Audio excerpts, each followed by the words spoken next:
Earth calendar year 3057 AD, 200 years after the governments of all nations signed the Unification Agreement to create the Earth Federation government, humanity's protracted racial discrimination and unending wars were finally brought to an end by a single decree. From then on, Earthlings became the unified designation for all former peoples. As humanity advanced in step with the evolution of thought, the Federation government in its founding year proposed two paramount goals. First, to join the Lament of the Starry Sky. The so-called Lament of the Starry Sky was actually an alliance of the 216 most advanced civilized planets in the cosmos. It established 5 permanent chief adjudicators and exercised the functions of cosmic trade and mutual restraint and support, almost an indispensable platform for any civilization pursuing further advancement. Second, in order to repair the living environment, they halted the exploitation of Earth itself and launched a massive cosmic resource harvesting plan. 2 full centuries passed, yet the first goal remained as distant as ever. Human negotiators' communications with the other civilizations of the Lament of the Starry Sky never ceased for a single day. But on the bright side, the cosmic resource collection plan had progressed remarkably well. In just 200 years, humanity had secured one of the top 10 collection fleets in the universe, a position universally acknowledged, and its mining footprints extended to every corner of the solar system.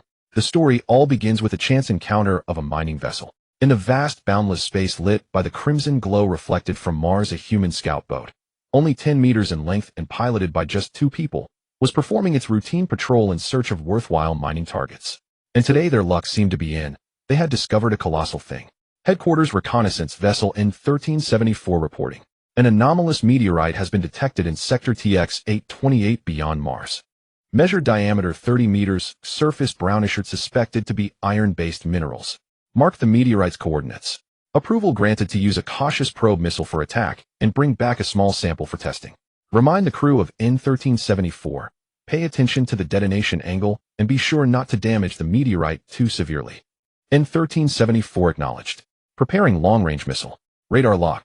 The ignited missile accelerated slowly through the vacuum, its trajectory and point of attack calculated by the computer as a golden ratio point. According to previous experience, the blast would scatter many small fragments without compromising the meteorite's overall structure and shape. But today the missile seemed to unleash a force entirely beyond calculation. After the brilliant fireball dissipated on the meteorite's surface, a horrifying gaping hole was left behind, as if it had been struck by a cruise missile. No way. How could it possibly have such power? Did the logistics squad get drunk again yesterday? They actually mounted military-grade high-explosive missiles on a scout boat.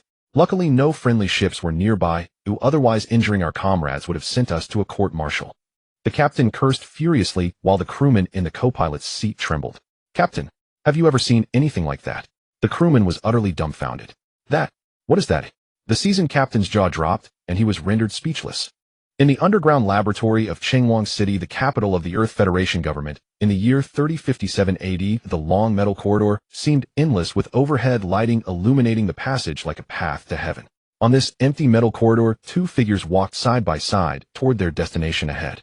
The friction of leather shoes against the metal floor produced distinct footsteps, one heavy, one light.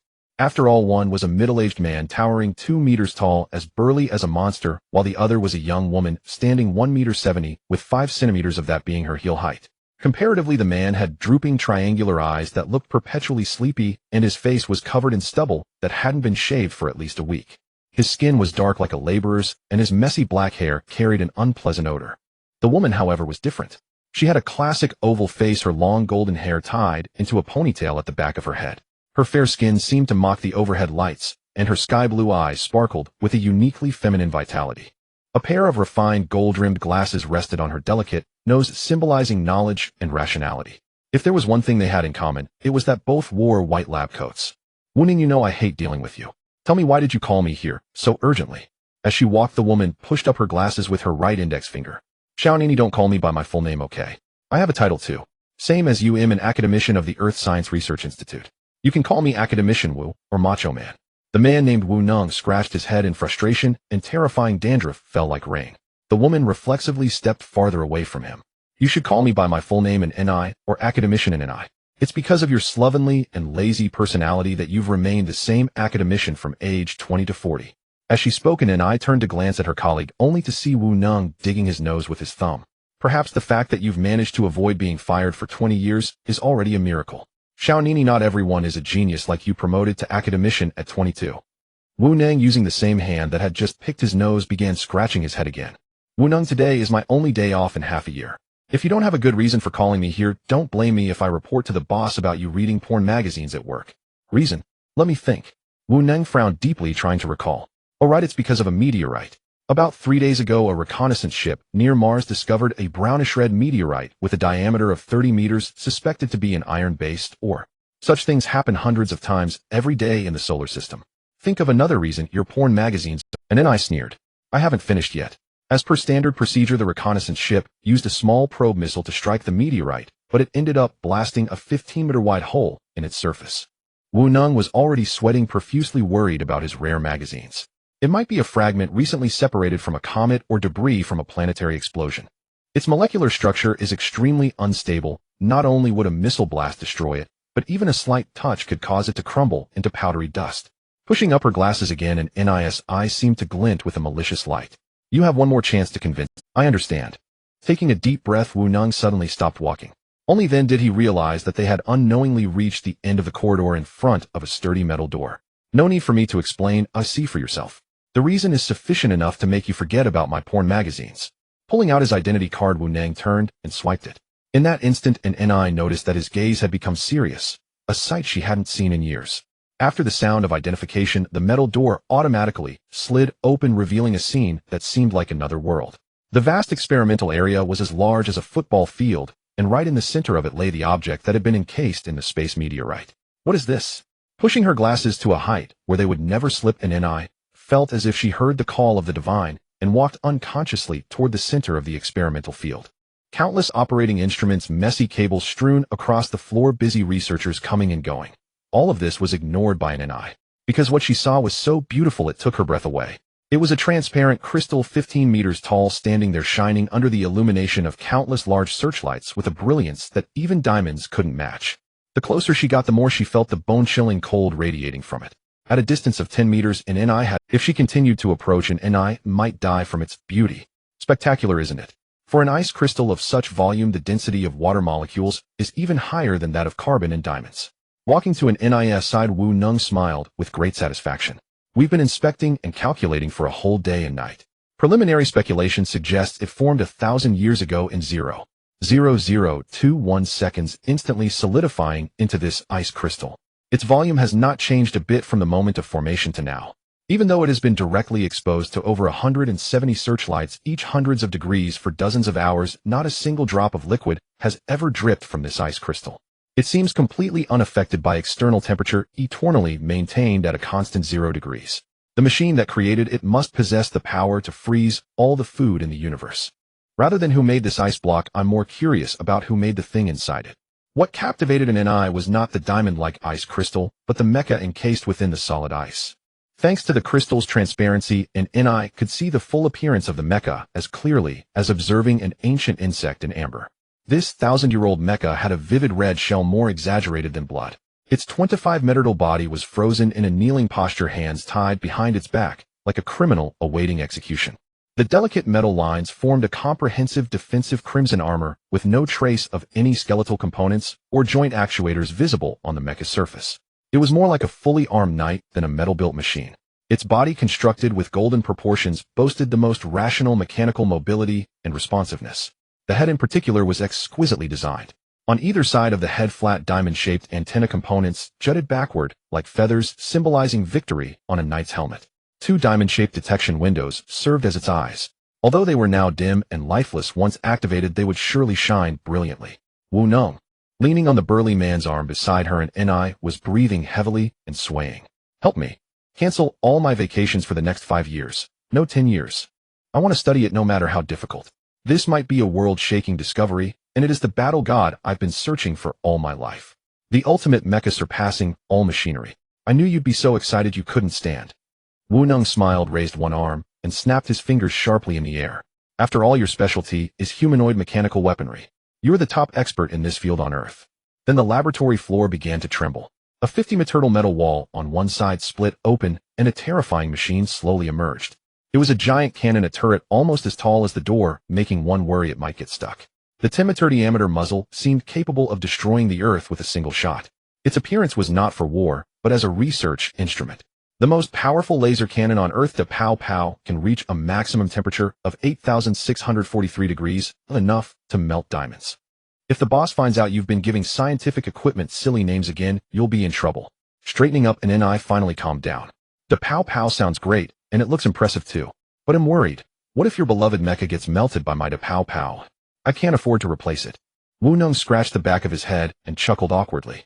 Turning around, and Ni walked toward the exit leading to the experimental control room. If it can't withstand even such a bombardment, it simply means it's not the battle god I imagined, just a useless old relic. Then what does the battle god you imagine look like? Wu Nung quickly caught up with the departing and Ni, asking curious. At the very least, it must be constructed entirely of inverse metal. Are you serious? The universally recognized strongest biological metal in the universe, inverse, currently has a market price of 13.76 million Earth Federation credits per gram. Wu Nung pulled out his pocket calculator and frantically tapped it.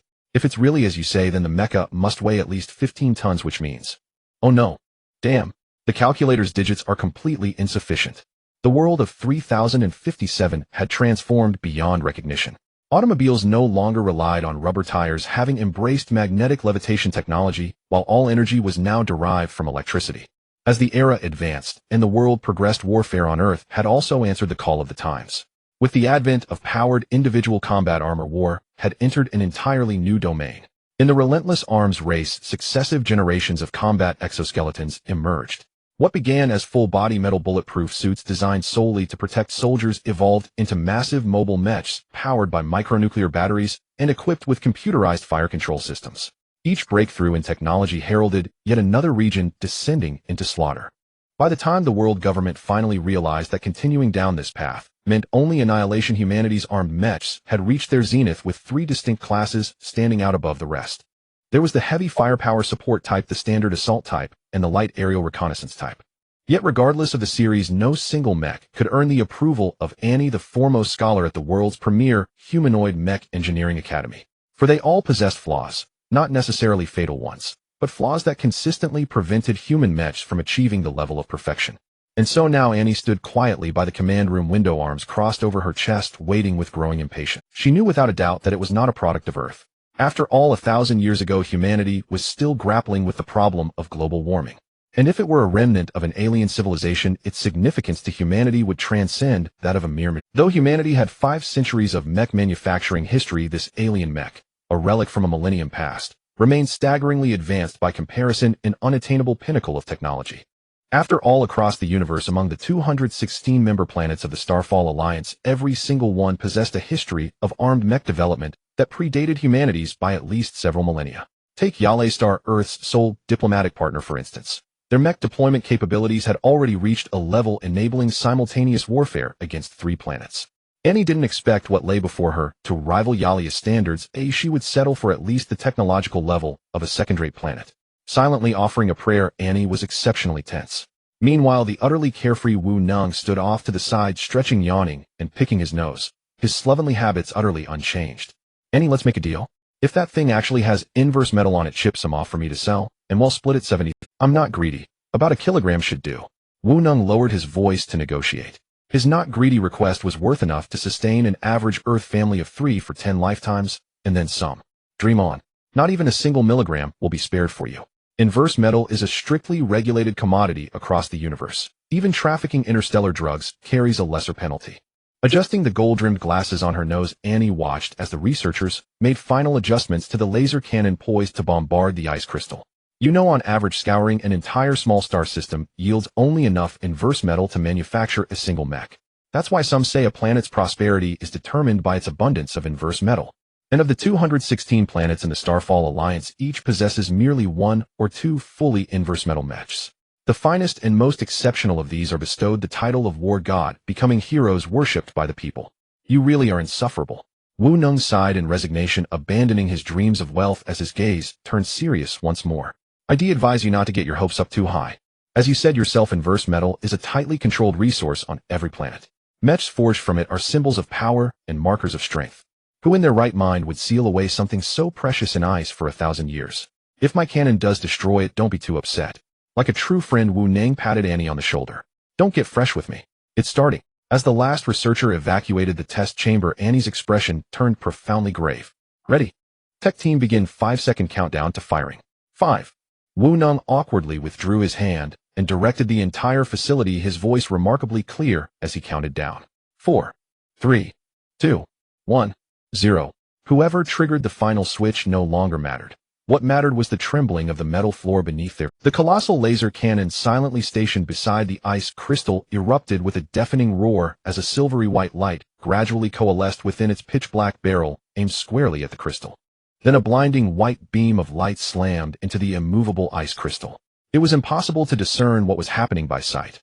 All one could perceive was the trembling earth below, the ringing in their ears, and the entire laboratory engulfed in white radiance. Dr. Wu. The laser cannon is alarming. Energy output is too high. If we continue, it will explode. A terrified technician behind them shouted in panic. What's the status of the crystal, eh? Annie bellowed. Only the front face is beginning to melt. No good. The cannon is about to explode. The technician, drenched in cold sweat, had turned pale as a ghost. You coward. Listen to my countdown. Shut it down 5 seconds after I start. 5. It was Wu Neng counting again, and the operators desperately wished these 5 seconds would pass faster than the last. 4. He was wrong. These 5 seconds felt far longer than the previous ones. 3, 2, 1, end. The technician slammed the shutdown switch without hesitation. The trembling of the earth ceased, and the roaring in their ears vanished in an instant. The technician collapsed limply into their seat, staring at the frozen data on the screen. The computer displayed that if the firing had continued for just 0.5 seconds longer, this underground laboratory would have been permanently erased from the face of the earth. Yet what struck the technician even more was that the two figures standing at the observation window had not shown a single flicker of panic throughout the ordeal. Perhaps in the name of science, they were prepared to sacrifice themselves at any moment. Without a word, Annie spun around and dashed out of the command room, with Wu Neng hot on her heels. Arriving at the steel door they had entered through earlier, the researchers who had been waiting there presented the two doctors with heavy protective suits. But before they could even get close, the suits were knocked to the ground by the sprinting pair. The hunger in their eyes was that of those who would not tolerate anyone delaying their meal. As the massive steel door was reopened before they could even discern the situation inside, a torrent of water surged through the gap. It rose past their calves. How could this be? Annie was the first to squeeze through the doorway, while Wu Neng, lacking her slender figure, struggled to follow. Annie murmured in bewilderment, wading through the ankle-deep river toward the center of the chamber. The laser cannon standing silently beside the crystal had its barrel completely melted into molten iron. Yet the ice crystal still stood firm, with only the portion encasing the mech's front torso having melted away. The mech's hands, feet, and head remained stubbornly sealed within the resilient ice. Though only roughly 5 cubic meters of ice had melted, it had flooded the entire experimental facility, a testament to the extraordinary density of the water molecules. So, did your precious treasure get destroyed? Wu Neng, having finally squeezed his way and rushed to Annie's side. He saw the same sight as her, yet he laughed. What an incredible mech! In those final seconds, its chest armor must have been directly resisting the laser cannon's heat. But look at it now, not even a single scratch. Could you actually have been right? Is it really inverse metal? Suddenly, before Wu Neng could finish his sentence, the armor within the ice moved. Freed from the ice's restraint, the chest armor of the crimson mech split open into 2 layers, the outer layer flipping upward while the inner layer dropped toward the ground like the gaping jaws of a wild beast. Then, from the maw of that beast, a naked boy tumbled out. He was moving his frail body, convulsing with spasms. Bracing his hands against the ground, he struggled for 45 seconds before managing to stand again. At that moment, the researchers from outside finally made their way inside along with fully armed soldiers. Without needing a single command, the soldiers fanned out into a line and raised their cold, deadly rifles, aiming directly at the boy who had just awakened. No one moves. No one harms him. Annie shouted her orders. He was approaching, taking unsteady, infant-like steps toward Annie. Standing at 175 meters, he didn't seem imposing. His frail frame appeared as though a gust of wind could knock him over. Water droplets still clung to his black hair, as if he had just stepped out of a shower. There was no hideous face, no pointed ears, no angelic wings on his back, nor extra heads or limbs. The only item on his entire body was a bright red earring adorning his right earlobe. He looked like an ordinary human, bearing the appearance of a youth of 18 or 19. Is this guy a monster? Frozen for over 1,000 years, and he can still move? Wu Neng muttered instinctively, trying to step in front of Annie, but she had already begun walking toward the naked boy. Are you insane? Wu Neng roared, stepping forward to intervene. Everyone stay back. That's an order. Facing the boy who had emerged from the mech, Annie took a deep breath and declared solemnly, greetings. I am Annie, academician of the Earth Federation Science Academy. Wherever you come from, Earth welcomes you. Having finally stumbled his way to stand before Annie, the boy nearly collapsed again, only saved by a hand that shot out and latched onto Annie's chest for support. But his accidental grab sent a jolt through everyone at the doorway. The soldiers came within a hair's breadth of riddling him with bullets. 36. Without even looking up, the boy spoke, and in Earth's language no less. Wu Nung, write this down. Record every word he says. Annie remained perfectly still, allowing the boy to keep his grip on her chest. Got it. Wu Nung immediately produced a voice recorder. Go on, say whatever you need to say. Annie spoke with maternal gentleness. 36. The boy repeated the number. 36E. I've got it, 36E. Wait. Wu Nang's nerves suddenly jolted. I think I understand. Tell me quickly, what does it mean? Annie demanded urgently. This looks like a bra size. Wu Nang stared with a mixture of awe and envy at the part of Annie the boy's right hand was gripping. And it matches the records I saw on your health card. What a remarkable hand. Able to read such precise measurements just by touch. Could he be some kind of alien genius? Get lost, you perverted alien. As Wu Nung marveled, Annie's back seemed to ignite with fury. Her lowered brow twisted with rage as her face contorted. Slap. A resounding slap echoed through the vast laboratory. The newly awakened boy was sent flying sideways by the force of Annie's palm, immediately losing consciousness once more. He crashed heavily into the melted ice water bubbles rising continuously from the surface. What do we do now? A researcher cautiously approached Wu Nang from behind. What do we do? Get someone to haul that kid to the medical ward. If he's already dead, just send him straight to the biology department for dissection and research. At that, Wu Nang couldn't help but shudder. That little firecracker is terrifying when she snaps. Good thing I never tried that. Otherwise I'd be the one on the dissection table. This appeared to be a hospital room with pristine white metal walls, a pristine white metal floor, and a pristine white ceiling. When the boy who had fallen unconscious from a violent slap regained his senses, he found himself lying on an equally white hospital bed. The rhythmic beeping of medical instruments echoed in his ears, incessant and grating. The boy's brown pupils scanned his surroundings, taking in unfamiliar sights, including the unfamiliar figure seated beside his bed. You're awake. And who had been reviewing reports said with a hint of irritation, still nursing her grudge over the earlier chest-grabbing incident. Where is this, Propping himself up, the boy sat up, his mind hazy as he leaned against the headboard. Relax, you're not dead. Wu Nang seated beside, and was far friendlier. And who are you people? The boy asked, bewildered. We. Wu Nang began, but before he could finish and swung her folder and smacked him squarely in the chest. Let's set that aside for now. Tell us, who are you? And don't even think about lying.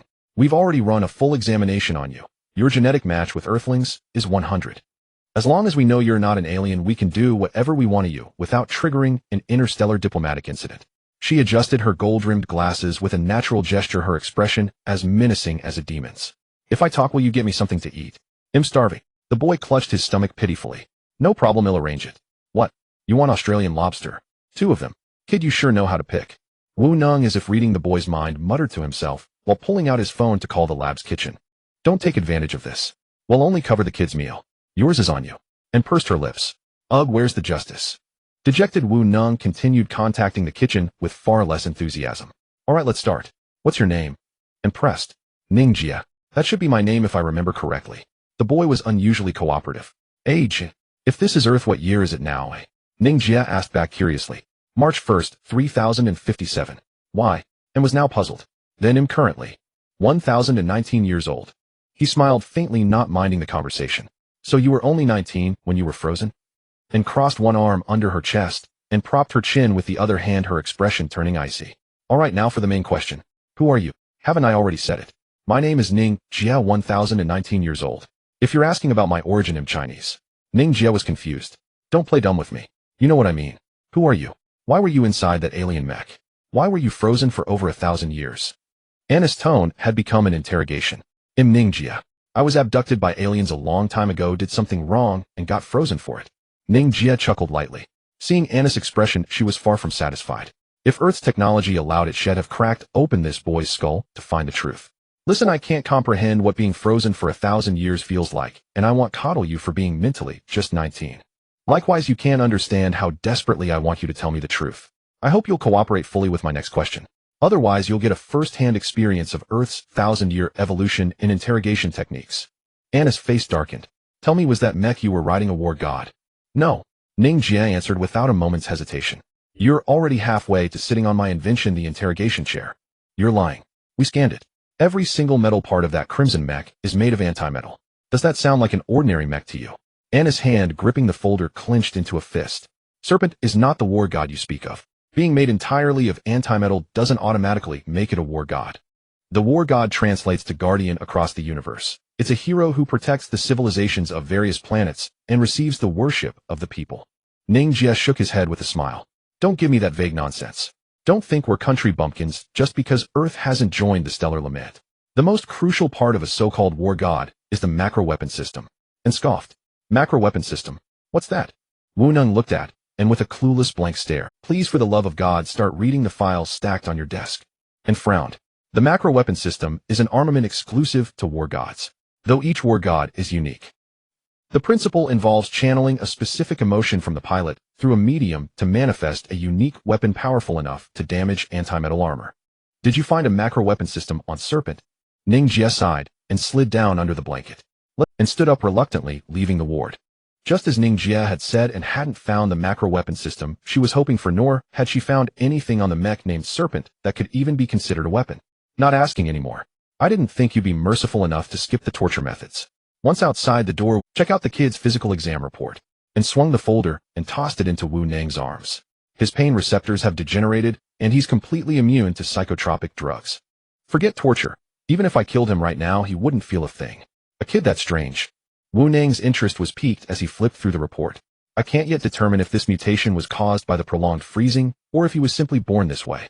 But we have all the time in the world. One day you'll figure it all out. A terrifying smile curled at the corner of, so what are you planning to do with him? Keep him under house arrest in this ward. According to the report, he's as healthy. Wu Neng continued flipping through the file. No, I have a better idea. Anna's cold smile made Wu Neng involuntarily shiver. On March 2nd, 3057, the day after Ning Jie was thawed, he was forced into a black sleeveless high-collared tight-top loose skateboard-style black tapered pants and odd black sneakers. Ning Jie, confused but unresisting, simply chalked it up to the fashion trends of Earth in this era.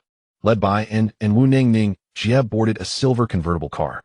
Its maglev system lifted the vehicle 30 centimeters off the ground, gliding through the air. As the car exited the lab's underground parking garage, Ning Jie couldn't help but squint slightly, for the sunlight was blindingly bright. So, been 1,000 years since you were on Earth. Feel any changes? Wu Neng, driving, glanced at Ning Jie in the rearview mirror. More spacious than I imagined. With no trace of surprise on his face, Ning Jie squinted and surveyed morning light, this brand new city. The skyscrapers of this era were almost uniform in design, differing only in height. The gaps between buildings were wide, making the roads that wound between them even more expansive.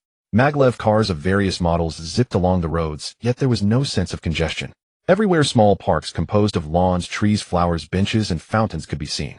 I used to think that 1,000 years later there'd be so many people we'd be living in the oceans with noise everywhere, billboards everywhere, and the sky hidden by black clouds of factory smoke blocking out the sun. Leaning against the car door frame, Ning Jie basked in the warm sunlight.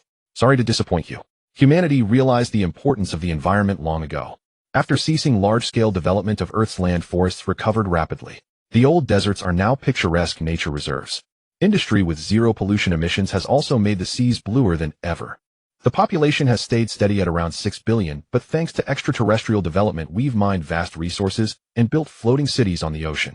Morning Light City, the capital of the Earth Federation where you are now, is one of the largest of those floating cities. Propping her chin on one hand and introduced humanity's achievements like a tour guide. Don't tell me you brought me out just for a sightseeing tour. Ning Jie yawned. Of course not. We're taking you to school. And smiled, grabbed a black leather backpack from the front passenger seat and tossed it into Ning Jie's arms. You've got to be kidding me. Ning Jie gulped, quickly unzipped the backpack and pulled out a book titled Humanoid Mech Piloting Handbook. In the corner of the cover in small print was the name Thor Thunderbolt Mech Academy. School? When I was abducted by aliens, the one silver lining I held onto was that I'd never have to study. Cold sweat dripped from Ning Jie's forehead, and his hands trembled as he gripped the book. I think you'd better just freeze me back up. Don't resist. Enrollment records, transcripts, and social connections. We've all set them up for you.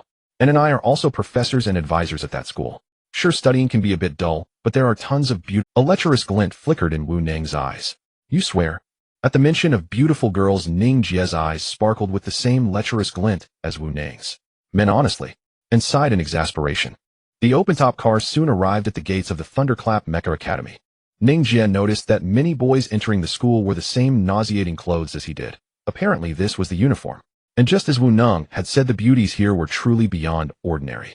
The same sleeveless form-fitting tops accentuated the girls' perfectly rounded chests, while their pleated miniskirts ended just above the knee. A veritable dream for any man. Unlike the boys' attire, their uniforms were a pristine white, with a glossy plastic-like sheen. It seemed as though every girl radiated a luminous glow under the sunlight. So, didn't I tell you? This spring uniform was designed by an old friend of mine. Pretty sharp, right? Wu Nang deliberately slowed the car as they drove into the campus. I think I'm falling in love with this place. Ning Jie's face flushed crimson as he pressed his lips tightly together to keep from drooling. Annie sitting nearby looked somewhat disappointed as Ning Jie hadn't even glanced at the towering mechas lining the road. This grand avenue stretching from the school gates to the main teaching building was like a living museum of human mecha history. From the earliest personal armor to the first upright humanoid mecha, each silently testified to the arduous journey of research. Annie couldn't fathom whether Ning Jie was simply uninterested in mechas or held contempt for these crude machines of Earth. As the bell rang, ding ding ding. Ning Jie frowned, slinging his backpack over one shoulder and following Annie to the 5th floor of the main teaching building. When Annie halted before a metallic door, Ning Jie glanced up at the nameplate above Class 32. The sensor-activated metal door slid open, and Annie, still in her pristine white lab coat, stepped into the classroom. Yawning, Ning Jie strolled in with his hands clasped behind his head. At the podium, Annie slammed her textbook down with a sharp crack, and the classroom instantly fell into absolute silence. The students barely dared to breathe a testament to the formidable image Annie commanded in their eyes. But Ning Jie, a stranger to fear, swept his narrowed gaze across the entire room. 2 students sat side by side at each independent desk. 50 students in total, seated like a disciplined army. Ning Jie was on the hunt for beauties, the kind that could spark a romantic campus love story. He had 25 options to choose from, though most were merely passable rather than truly beautiful. Among them were even a pair of twin girls who barely reached 4 feet 9. Just as disappointment began to creep in, his gaze locked onto the seat by the window in the last row. The heroine had long jet black hair cut neatly at ear length, framing her face with charming grace. Her delicate features, perfectly balanced without exaggeration, composed a face imbued with classical Eastern elegance. Bathed in the sunlight streaming through the window, the girl's glossy white uniform emitted a soft, ethereal glow. A gentle breeze swept through, playfully tossing the stubborn bangs across her forehead. At that sight, Ning Jie could no longer contain himself. Drool cascaded from his lips and pooled onto the floor. A wave of disgust rippled through the students, who instantly categorized Ning Jie as both a lovesick fool and a moron. Kid, you've got sharp eyes. Ling Shan is the school's reigning beauty. So, not bad, right? If you cooperate with my lesson today, I'll arrange for you to sit right beside her. Annie leaned close to Ning Jie's ear, offering him a handkerchief. You better keep your word. Ning Jie, like a patron who'd struck a deal with a madam, took the handkerchief and wiped away his drool. All right, everyone, before we begin, let me introduce a transfer student. This is Ning Jie from the Pound Mecha Academy in the Africa District. Starting today, he'll finish his senior year with you and take the graduation exam. Annie announced with a smile. The students below immediately began whispering among themselves. Ning Jie, wearing a fake smile, leaned close to Annie's ear. What kind of cover story did you guys cook up? Have you ever seen a black African with yellow skin? That's way too far-fetched. Stop complaining and stand up straight. Annie finally adopted a proper teacher's demeanor. All right, Ning Jie, you may take the seat next to Ling Shan. Then where do I sit? A chubby boy beside Ling Shan stood up, looking as if he might burst into tears. Grab your things and report to class 4. Give your seat to Ning Jie. Now. Annie's stern demeanor frightened the boy, who vacated the seat almost instantly. Ning Jie suppressed a lecherous grin and sauntered over to his newly acquired spot. Hello. Staring at the beauty so close at hand, Ning Jie grinned like a lovesick fool. Hi. Ling Shan looked somewhat awkward. This classmate with the striking red earring didn't seem like the trustworthy type at all. Plunking himself down, Ning Jie propped his head on one hand and turned to gaze at Ling Shan, never once glancing at the blackboard again. Annie, utterly unbothered by her seeming betrayal of her student, flipped open her textbook with satisfaction. All right, let's begin. Today's lecture will be a long session on Earth mecha construction history and basic operations. Huh. Every student in the room, save Ning Jie, groaned in complaint. This was material they'd learned back in middle school, the kind of basics meant for absolute beginners. Shut it. If you don't want to listen, we can have a pop quiz instead. Your choice. Annie flashed a chilling smile. The students shuddered and promptly fell silent. Ning Jie, class is starting. Do you have a textbook? Ling Shan's voice chimed as softly as a silver bell. Textbook? What textbook? I don't even know what that is. Ning Jie swayed like a drunkard. Then, we can share mine. Ling Shan reluctantly opened her screen. Yet Ning Jie's lecherous gaze continued to size up the girl beside him, completely unaware that his stare had drawn a hostile glare from the front row. The so-called long session stretched on for a grueling 3 hours. Even as many students yawned from the tedium, Annie lectured with remarkable zeal. Throughout the entire lecture, Annie's gaze frequently drifted toward Ning Jie. The lovesick fool, however, kept his eyes fixed on Ling Shan, his right hand beneath the desk, even creeping onto her thigh. Ning Jie, your hand. Ling Shan stomped her foot in protest, her meek demeanor like a little lamb tempting a big bad wolf. Hand. Oh, it's nothing. Where I'm from, putting your hand on your desk mate's thigh is a sign of friendship. Don't read too much into it. Ning Jie explained shamelessly. That's it for now. Annie finally closed her textbook at the podium. Let's have a student share their thoughts on modern mecha. Nearly every hand shot up. Answering questions earned credit, and this one was so simple it practically handed out points for free. Let's see. Ning Jie, you answer. Without a moment's hesitation, Annie fixed her gaze on him. Hurry up, the teacher wants you to answer. Ling Shan finally shoved away his wandering hand. I've got no thoughts.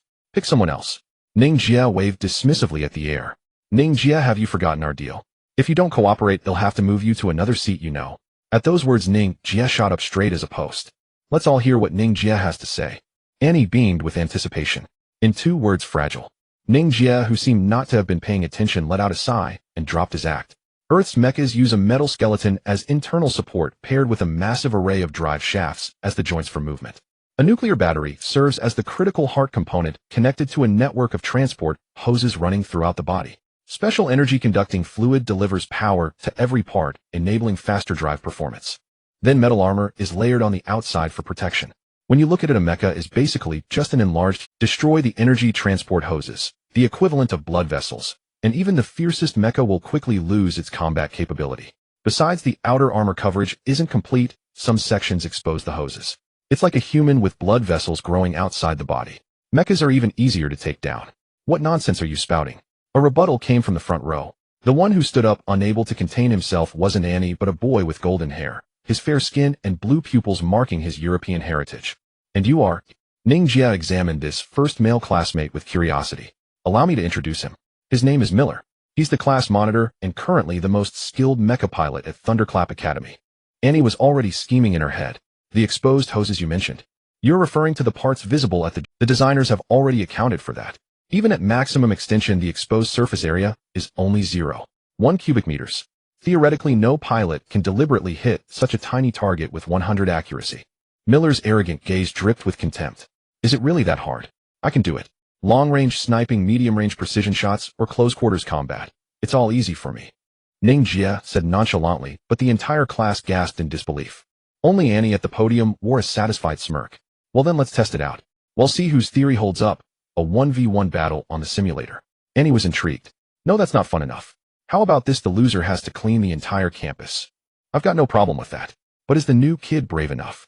Miller taunted, glancing at Ning Jie. I'm in too. But what do I get if I win? Ning Jie's question drew laughter from the entire class. The winner gets a kiss from Ling Shan. Annie had read Ning Jie like an open book. Wait, teacher, how can you do this? Ling Shan protested, her face flushed crimson, though her voice remained as soft as a feather. Don't fuss. Aren't you and Miller a couple? No matter who wins or loses, he'll give you credit either way. Annie bribed her without a hint of shame. Even 1,000 years later, such topics never failed to whip students into a frenzy of excitement. But Ning Jie's expression turned serious for the first time as he turned to look at the blushing Ling Shan beside him. Do you have a boyfriend? Off. Ling Shan didn't know how to respond. Falling for a mecha pilot never ends well. After all, we're destined to die on the battlefield. Ning Jie's final warning was swallowed by the surrounding clamor. He rose from his seat and walked toward the podium. Leaving the classroom of Class 3 Grade 2, he took a fully glass-enclosed vacuum-compressed elevator down to the first floor. After departing from the main academic building, he strolled toward the colossal domed structure at the rear of the campus, Ning Jie ambling lazily with his hands clasped behind his head, yawning. Beside him, golden-haired Miller strutted with the pride of a knight marching into battle. His immense popularity across the campus was anything but feigned. Wherever he crossed the sports field, even girls in the middle of physical education class would rush to the sidelines, screaming in frenzy. Ning Jie even spotted 2 girls with Miller's face printed on their chests, fainting all because Miller had casually waved in their direction. Unfathomable, Ning Jie sighed as he continued following teacher Annie ahead, noticing the wicked smile curling at the corners of her lips, a sight that could send a shiver down his spine at any moment. The classmates trailing behind her were all cheering and whooping, even more ecstatic than when they took Hansen mecha control. Curiously enough, despite the arrogant and sly Ning Jie having nearly made himself despised by the entire class, 2 girls remained steadfastly by his side. Looking at them, they were identical, both standing at a mere 1 for meters wearing the same school uniform, and even sporting the same shoulder-length curly hairstyle. The only difference between them was that one had fiery crimson curls with a white rabbit plush pinned to her chest, while the other had azure blue curls with a black rabbit plush adorning hers. Among all the senior year students, these two little girls hopping and skipping hand in hand stood out strikingly. Xiao Lian, who do you think will win? Finally, a hero has appeared to teach the great demon King Miller a lesson, said the crimson-haired girl with the white rabbit, smiling innocently. Xiao Lian, I think the great demon King Miller is still quite formidable. Skilled at piloting standard assault mechas, his offensive power is fierce and his defenses are nothing to scoff at. Within medium combat range, he could even hold his own among professional military mecha pilots, said Xiao Lian, the blue-haired girl with the black rabbit, her cute little brow furrowing. Right, Xiao Lian, so it's better to have a longer attack range. Use an anti-mecha large sniper rifle and pick him off from a distance. Even if you miss, exhausting the great demon King Miller's operations until he's worn out is also a great strategy, the crimson-haired Xiao Lian said deliberately, raising her voice. Hey, you two sisters are quite amusing. Are you trying to give me tips on how to beat him? Ning Jie turned his head with a chuckle only to realize the two little girls were as exquisite as porcelain dolls. What a pity. If you were just 5 years older, you'd definitely be a pair of sisters that would make anyone's mouth water. Xiao Lian, are you two ever going to stop? Just because I accidentally stepped on your rabbit backpacks back in our first year. You've been calling me the Great Demon King for 3 years and opposing me at every turn. Miller fumed. Scared? Ning Jie clasped his hands behind his head again. Scared of you? Miller laughed so hard, he was clutching his stomach. Just pray you don't beg for mercy later. Watching the two men bristling at each other, Ling Shan walking at the rear of all the students had eyes filled with anxiety. And when she recalled the reward segment after the duel, a charming blush crept across her fair face. Stepping into the domed building that Ning Jie had mistaken for a gymnasium, he couldn't help but let out a soft gasp of awe. At the center of the structure, 16 bizarre instruments were arranged in a circular formation, resembling horizontally laid eggs supported by metal frames. Above these instruments, 4 massive electronic screens descended directly from the ceiling, facing the empty spectator stands that surrounded the venue. What is this place? Ning Jie asked curiously. The mecha simulation arena. It can support up to 16 mecha pilots competing simultaneously. The simulation fidelity reaches 99.8, guaranteeing you an incredibly realistic mecha combat experience without the need for a physical mecha. Annie introduced, turning around like a tour guide. Alright, take out your data card. I'm using a standard assault mecha. What about you? Miller placed one hand on his hip, twirling a white memory stick in the other. Data card. Ning Jie blinked. I don't have such a thing. Are you kidding me? Miller sneered. Ning Jie, you're quite forgetful. Didn't your data card fall in my office? If you forget again, I'll have to spank you. Suddenly, from behind the crowd of students, Wu Nang, clad in a white lab coat, stepped forward, holding a black memory stick, and handed it directly to Ning Jie. Now I have one. Giving the new gadget a casual once-over, Ning Jie remained as relaxed as ever. Alright, trainees into the simulators, students to the stands. Miller versus Ning Jie is about to begin. Annie announced excitedly. The students quickly took their seats in the spectator area, while Miller executed a stylish leap into one of the activated simulators at the center of the arena. The simulator activated first hummed to life and hoisted the 2-meter diameter metal cockpit upright. Meanwhile, Ning Jie, standing before another simulator, spun a while searching before finding the button to open the hatch, then clambered inside. Wu Nang and Annie naturally made their way to the control console and switched on the massive electronic screens overhead. You're truly remarkable. I can't figure out what magic you used to get that kid to show off his mecha piloting skills so quickly. Wu Ning stood behind Annie, genuinely impressed. It's simple. I just said whoever wins gets a kiss from Ling Shan. Annie said with a smile as she powered up the various instruments and put on her communication headset. A kiss from Ling Shan. How about I get that kid out of there and I do the piloting?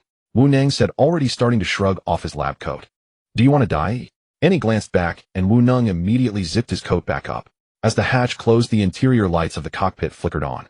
Facing the countless buttons, control sticks, and instrument panels, Ning Jie's expression changed. His focused gaze carried an indescribable pressure. Ning Jie, can you hear me? Annie called softly through the communication headset. Loud and clear. Do you have any words of advice for me? Ning Jie's voice turned low. The data card in your hand is a copy I had Wu Nang prepare from a high-ranking military mecha pilot. It's vastly different from what Miller uses as a student. The student computer assistance system allows his mecha to unleash its power with roughly 30 operations per minute. But yours? If your hand speed drops below 50, the mecha will move as laboriously as a clock running out of battery, each step a struggle. Annie laughed with a hint of wickedness again. I knew you were up to no good, Ning Jie sighed as he plugged in the memory stick. Don't say that. You should know in space the basic hand speed is around 80 operations per minute. You should be fine, right? Wu Ning chimed in. Not sure if we'll be fine. This is my first time piloting an Earth mecha, and I only just learned the controls during the lecture. It wouldn't be surprising if I lose, Ning Jie said humbly. No worries, I believe in you. Now let's create the stage for your competition, Annie said, excitedly pressing the launch. Before the students' eyes, a crystal-clear image appeared on the massive screens. But the moment they saw it, a collective gasp of cold air swept through the audience. The scene that had been generated was a vast, barren yellow Earth plain. There wasn't so much as a hill or a tree to serve as cover. Two imposing mechas stood facing each other. Towering at 25 meters with blue edge stripes, a pristine white base, and crimson, glowing eyes, the mecha belonging to Miller was Unit 01. This was the number Miller had won in his annual exams, the pride of being the top mecha pilot at Xuanlei Academy. Facing him was an awe-inspiring mecha, pitch black all over with a golden gleam in its eyes. Although it was also a standard assault type, this mecha stood a full half head taller than Unit 01. Especially when the students noticed the rough crimson characters scrawled across the black mecha's chest, they were all stunned into silence. Overlord. Ling Shan trembled, unable to contain herself. Could this be? No mistake. It's the Overlord mecha of Gao Ao, the top mecha pilot of the Earth Mecha Defense Force, said the crimson-haired Xiao Lian sitting beside Ling Shan.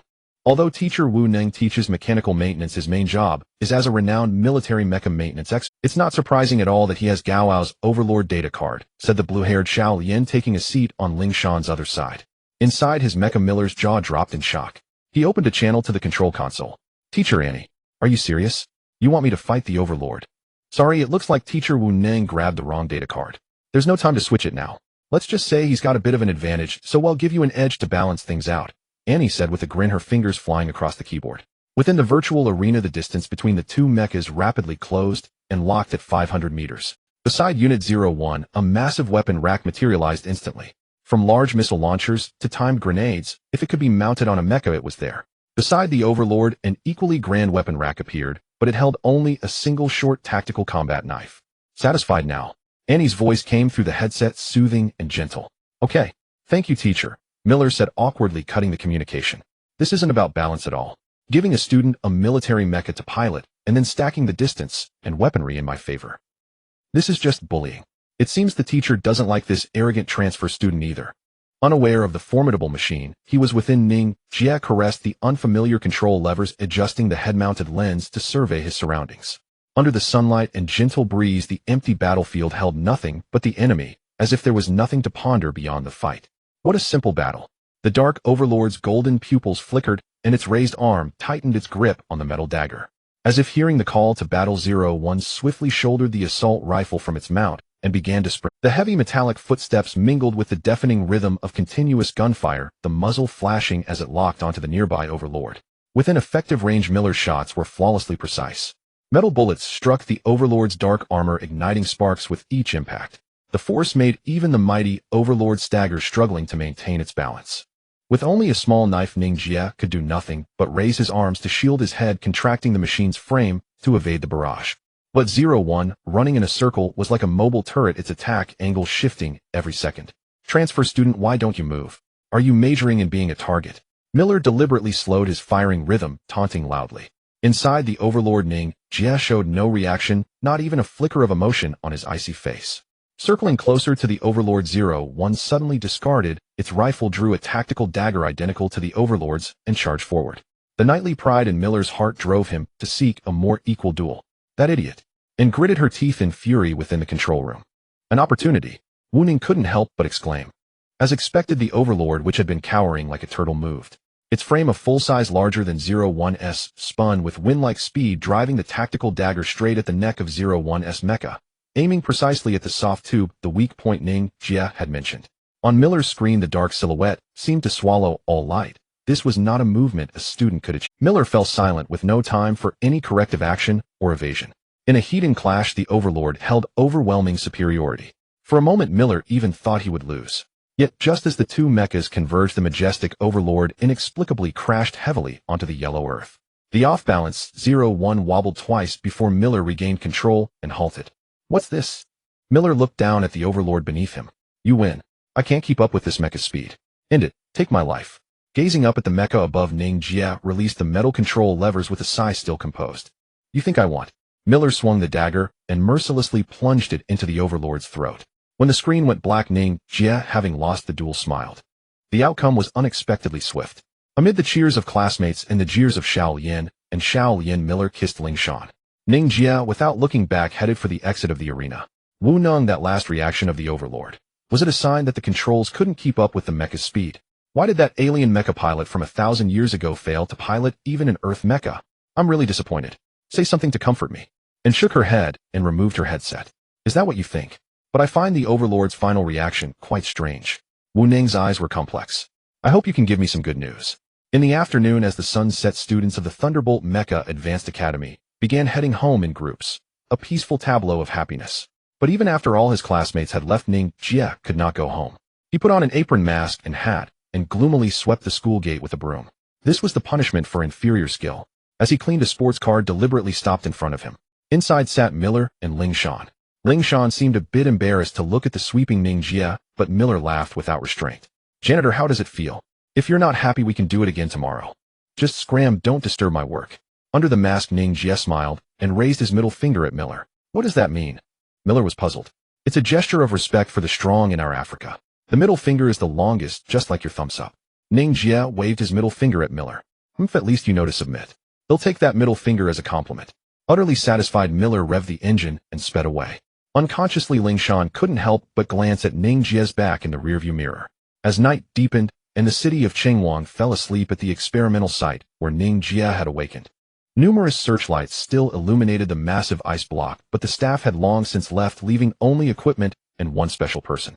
Under the searchlights, Wu Neng, dressed in thick thermal clothing, climbed into the open cockpit of the mecha and skillfully tapped on the laptop cradled in his arms. But the curious researcher was not alone. From the darkness in the distance, and also in thick thermal, Ware approached carrying a cup of hot coffee. Yet as she neared the massive ice block, the 80-degree coffee instantly dropped to near freezing. Any luck? Found useful information, and drank the icy coffee. This mecha called Snake has a very strong self-defense program. I've used the Earth Federation's largest computer system to crack it, but so far. Wu Neng shrugged regretfully, but his fingers never stopped. Don't waste your energy. Look at Ning Jie's performance today. Maybe he's telling the truth. This mecha isn't the battle god. He's just an ordinary kid abducted by aliens. Anna's eyes held an indescribable sadness. This time I'm really going to disappoint you. Wu Neng tapped the keyboard and casually tossed a small memory stick to, what's this? It's the recording of Ning Jie's operation inside the Overlord. It's true that there was a desynchronization between pilot and mecha, but the one lagging behind wasn't the human. You mean? Anna's spirit suddenly revived. Exactly. It was the Overlord that couldn't keep up with that kid's hand speed. Wu Neng resumed attacking the snake's system firewall, lifting his head. Is that possible? The Overlord is Gao's mecha. His instantaneous hand speed can reach 120, a true expert, and the Overlord responds accurately. Even calling Gao Earth's battle god wouldn't be an exaggeration. And couldn't believe it. I was responsible for tuning the Overlord. I know its capabilities well. It wouldn't suffer mechanical lag, even at 150 hand speed, let alone 120. But, during the counterattack, Ning Jie's hand speed reached 400. Wu Neng's burly frame trembled. Can you imagine? 400 hand speed per minute, averaging 6 to 7 corrections per second, an extreme operation that few in the entire universe can achieve. Wait, if Ning Jie truly has such terrifying control, and if this frozen snake is his mecha, then this mecha can adapt to his 400 hand speed and respond accurately. And gazed at the mecha within the ice with infatuation. The good news didn't end there. As Wu Neng and were still marveling, Wu Neng's computer finally displayed a screen other than access denied. A set of peculiar data appeared before them. Is this the script of the Eris star? Is this mecha a product of Eris? And grabbed the computer screen. Wait, let me translate. Wu Neng furiously pounded the keyboard. When everything turned into Earth text, cold sweat broke out on both Wu Neng and Anna's foreheads, freezing into ice before it could fall. These are the combat statistics of Snake. And trembled. Yes, it should be correct. Like an odometer, this data reflects the entire life of this alien mecha. Wu Neng nodded. But, can you imagine? From the first start to shutdown, only 3 years passed, yet its combat time is 21900 hours, with the longest continuous combat record of 100 hours. Wu Neng, what's the longest combat record for humans? That was set by Gao 48 consecutive hours of combat. That should be our limit. Wu Neng's face was grim. Limit? Then tell me, what is Ning Jie? He's a human just like us. And laughed bitterly. I don't know. I don't know if this snake is the legendary battle god, but from these stats, Ning Jie is practically a human-shaped battle god. Continue collecting data. We need more information. And tossed away the coffee that had turned into ice, and turned, what are you going to do? Interrogate Ning Jie. He won't talk. I know, but now our breakthrough isn't just Ning Jie. Don't forget Eris is the only planet we have diplomatic relations with. I'm going to craft a delicate invitation and invite them for some coffee. Adjusting her glasses and smiled. The next day, the new sun rose with the opening of the school gates. Miller, in a mood as bright as the weather, strolled into the classroom chatting with classmates, but a foul stench immediately made him pinch his nose. Frowning, Miller hurried to his seat. On his desk lay a disgusting pile of excrement, and beside it, engraved with a laser, a gift from Ning Jie to Lord Miller, just like you. Ning Jie, Miller roared. Located at the heart of a distant galaxy 3,000 light-years from Earth, the planet Yali spans an area 3721 times that of Earth and boasts a glorious 6 million-year history of civilization. With its superior technology and an environment far more favorable than Earth, Yali has become one of the most resplendent planets in the universe. What others envy most is that the Yali star system harbors the universe's most abundant reverse metal ore deposits, rumored to be worth enough to purchase half the galaxy if fully exploited. Despite being such a coveted planet throughout its 6 million years of civilization, no invader has ever laid a finger on it. This is because Yali's immense military might defies mere description. Its interstellar fleet and mecha quality rank among the top 3 in the universe. Of course, Yali's battle gods are also a formidable presence. Unlike planets with scarce reverse metal resources, Yali employs a replacement system for its battle gods. Whenever a new battle god pilot is chosen, dedicated artisans craft a brand new battle god mech tailored specifically for that pilot. This ensures that the battle god mechs always remain at the forefront of technology, never obsolete. Such strength has also made Yali one of the 5 permanent adjudicators in the Star Lament Cosmic Alliance. However, what baffles Earth's leaders is that Yali proactively established diplomatic relations with Earth 200 years ago. Moreover, it actively lobbied various member planets of the Alliance on Earth's behalf, striving to help Earth join the Star Lament. In truth, Earth falls far short of the requirements for joining the Alliance. But Yali never gave up hope, even going so far as to provide maximum technological assistance within the bounds of the Alliance's rules. Honestly, it feels as if Yali is repaying a debt to Earth. And when Wu Nung discovered that the frozen Ning Jie and the alien mech were products of Yali, Annie began to sense an explanation for Yali's benevolence. Late in the night, while everyone slept, a formal invitation was transmitted through the dedicated communication channel between Yali and Earth to the other end of the galaxy. The invitation was simple, stating that Earth had inadvertently discovered a peculiar frozen mech, crimson in color, and invited Yali's scientific personnel to study it together. Usually Annie would expect a reply within 3 days. But this time, before she even left the communication console, a reply banner popped up on the electronic screen. Excited, Annie quickly opened the reply. The content was even simpler, merely confirming a partial list of visitors. But Annie trembled uncontrollably upon seeing the first 2 names: Empress Euphina, the 3th ruler of Yali, and Dante, the 3th battle god. The new day at Thunderbolt Mecha Academy was bustling. After cleaning his seat with gloves, Miller's brows knitted into a scowl, his neck twisting like a coiled spring as he glanced back periodically. Unfortunately, Ning Jie's seat remained empty since morning study period. No one knew where he had gone. Annie, arriving for class, seemed unconcerned, wearing a smile all day. However, Ling Shan appeared anxious, frequently checking the class schedule on the electronic screen at the back of the room. On any normal day, Miller would have known that Ling Shan was worried about the afternoon's mech flight class. Unlike Miller's standard assault-type mech, which required only modest flight skills, basically maintaining 200 kilometers per hour through the city, Ling Shan faced a far greater challenge. Xiao Lian and Xiao Lian, who piloted heavy support mechs, were even exempt from the exam. But Ling Shan unfortunately piloted a light reconnaissance mech, which had the weakest firepower and assault capability, but demanded exceptional flight precision. The requirement was to navigate through numerous obstacles at 1.5 times the speed of sound. In truth, Ling Shan had never told anyone that she suffered from a mild fear of heights. Although she knew the training was conducted in simulators, whenever she looked down, her legs would tremble uncontrollably. No matter how reluctant she was, the lunch break bell rang. Embarrassed, Ling Shan approached Miller awkwardly. Miller, aren't we having flight class this afternoon? I wanted to. We'll talk later, Miller said, standing up with a grim expression, brushing past her. I've got to find that bastard Ning Jie, he growled. That animal skipped the whole morning and even left a pile of crap on my desk. I'm going to kill him. Watching her boyfriend storm off, Ling Shan's eyes betrayed a flicker of disappointment. Grabbing her lunchbox, a dejected Ling Shan trudged up the stairs to the rooftop terrace. It was a place rarely visited, and whenever she felt down, she liked to come here to catch the breeze. Pushing open the rooftop door, sunlight bathed the terrace generously. With the blue sky, fluffy clouds, and a gentle breeze, it was a perfect spot for lunch. Ling Shan sat on a bench facing the sea, setting her lunchbox aside. Overwhelmed by anxiety about the upcoming flight class, she lost her appetite. Closing her eyes, she raised her hands, tensed her entire body, and began simulating piloting movements. She repeated the climb, dive, and side-slip maneuvers, yet something felt off. It wasn't until sweat beaded on her forehead that she remembered her lunch. Turning to look, the lunchbox was gone. Ning Jie, who had been absent all morning, sat beside her holding her lunch and eating heartily, as if it were the most natural thing in the world. That's mine, Ling Shan cried out as he bit into her chopsticks. Your flight training earlier was too stiff, Ning Jie said, chewing. Your right hand reacts 0.2 seconds slower than your left, causing the mech to veer left. Haven't you noticed? It always hits obstacles on the left. How do you know? I was practicing flight. Ling Shan was stunned. After all, being able to tell what someone is doing just by watching their hand and foot movements was something only mech instructors could do. Don't ask. Close your eyes, and it'll take you for a flight. Having finished the last bite, Ning Jie smiled and swung his leg over to sit behind her, his broad chest pressing flush against her slender back. What are you doing? Get off. Ling Shan struggled, her face flushing crimson. Hey, I'm genuinely trying to help as a thank you for the meal, Ning Jie said, suddenly serious. Do you want to be known as the wall crash princess? After calming her racing heart for a moment, Ling Shan took a deep breath. Fine. Okay, but promise me you won't tell anyone about this. All right, let's begin. Close your eyes. Ning Jie gently lifted her hands from behind, aligning each finger perfectly with hers.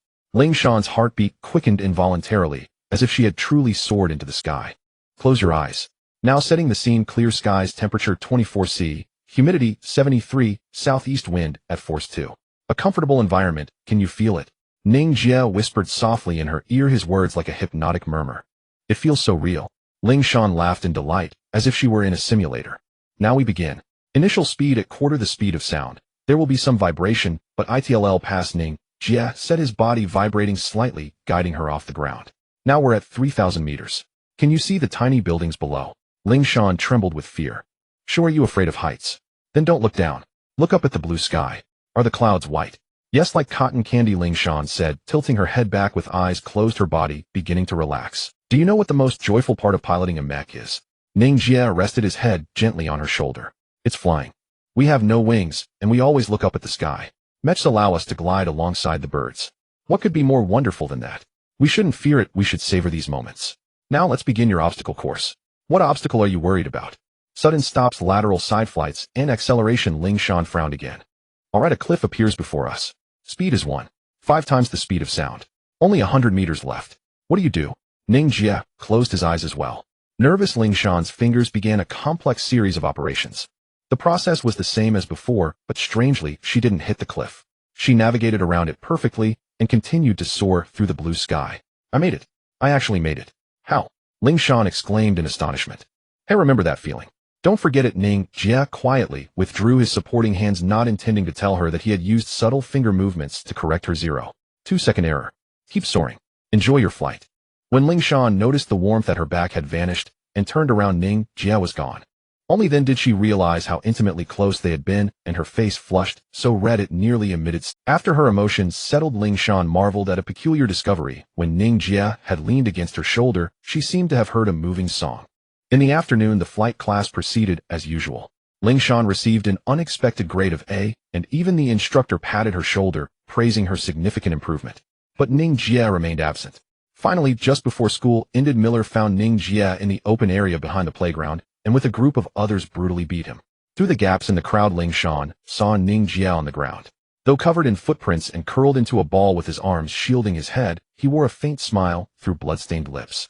Ling Shan finally realized that Ning Jie was an even stranger boy than she had imagined. While peaceful life on Earth continued, a colossal, pristine, white warship hurtled through space in a series of high-speed jumps. The Golden Cross emblem on its prow marked it as a vessel of the Yarlo Royal Fleet. Within the ship's central section, inside a lavishly decorated chamber, a slender young woman sat on a wide windowsill. Hugging her knees, she turned her head to gaze outside, where the scenery had dissolved into streaks of silver light. The girl at the window had straight silver-white hair that cascaded past the windowsill. She wore a simple, flowing white gown of sheer fabric. Bathed in the light from outside, her beauty was enough to make time stand still, possessing a charm that could bring every man to his knees. Yet at this moment, a man stood beside her, as immovable as steel. He appeared to be 18 or 19, with a face defined by sharp, angular features. Though just 1.75 meters tall, he was exceptionally sturdy, his body composed of muscles like stacked bricks. His silver hair was styled into a spiky cut, and a pair of old-fashioned aviator goggles rested on his forehead. "Your Majesty, is it necessary for you to come personally?" The man asked, his tone grave. After all, for 1,000 years we have received countless reports about him, but all proved false. Finding him in the vast universe is an incredibly slim chance. Dante, don't forget he created a legend against those very odds. Who could have imagined that one person alone could defeat over half of Yarla's military forces and even conquer the Ice Soul battle god, the strongest ever recognized in Yarla's history? The girl leaned against the cold window, a sweet smile curving her lips. The legendary hero of Yarla, the mech pilot of the Flame Soul battle god, Serpent Ning Jie. If it's really him, I would love to meet such a formidable opponent. Dante was trembling, but with excitement. You've already become the battle god commanding all of Yarla's forces, and you're still not satisfied. The girl laughed aloud. Of course not. No matter how many I defeat, as long as I haven't fought Ning Jie, the people of Yarla will never grant me the title of the strongest battle god in history. Dante unconsciously clenched his fists. Did you hear? I heard that the Yarla Envoy's warship will land in Morning Light City this afternoon. I heard. They say Empress Euphina of Yarla and their battle god Dante will both be there. How exciting. Even dying would be worth it just to catch a glimpse of the Empress. They say Yarla follows a hereditary dynasty. Each generation has an Empress, and every one of them looks exactly alike, breathtakingly beautiful. I wonder if it's true. All day the entire academy, no, the whole of Morning Light City, even the entire Earth buzzed with discussions about the same event. Everyone was frenzied with excitement. Streets blazed with the most dazzling lights, and cheerful electronic music played without a moment's pause. Television stations from across the globe converged on this floating coastal city. Nobles and dignitaries from all over the world rushed to catch the first chartered flights, putting the city's hospitality services under immense strain. Lingshan, look at this. Miller waved a card triumphantly as he walked over to her desk, beaming. It's an invitation to tonight's gala welcoming the Yarla guests. Where did you get that? Lingshan was also getting excited. Did you forget my dad is a diplomat? Getting an invitation is no trouble at all. Miller boasted proudly, casting a disdainful glance at Ning Jie sitting nearby. Poor Ning Jie was using a boiled egg to soothe the bruise on his lip.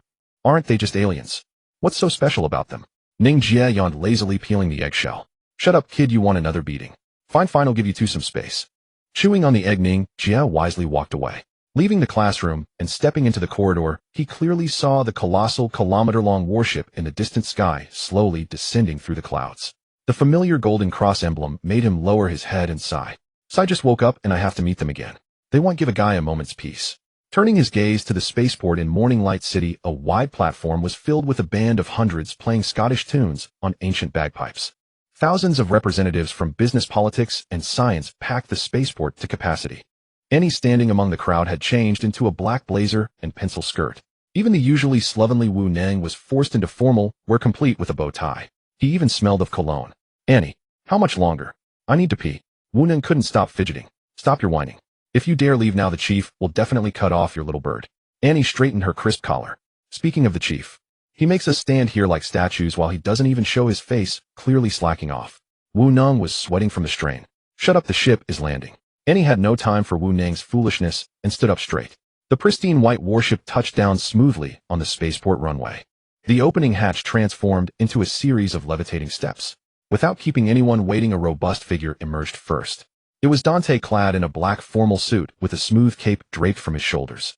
The imposing aura of the battle god swept over the entire crowd, making his presence felt by everyone. After confirming there was no danger, Euphina, the Empress of Yarla, stepped out from the open hatch. She wore a white strapless gown and a wide-brimmed sun hat. Even from 100 meters away, when Wu Nang saw the smile on the Empress' lips, he was utterly stunned. Her skin was as smooth as silk, her amber eyes slightly upturned at the corners, and her nose elegantly straight. Her features were entirely human, yet no human could ever match her exquisite beauty. She's so young. If no one told you'd know she's 170 years old. Annie remarked sincerely. Wait, she's that old? Wu Nang managed to pull back his drool. That's why I tell you to read the materials. Yarlans have an average lifespan of 300 years. The Empress Euphina is only middle-aged right now. That's amazing. Do you think you'll be able to maintain yourself this well when you reach middle age? No sooner had Wu Nang spoken than Annie drove her elbow into his bladder.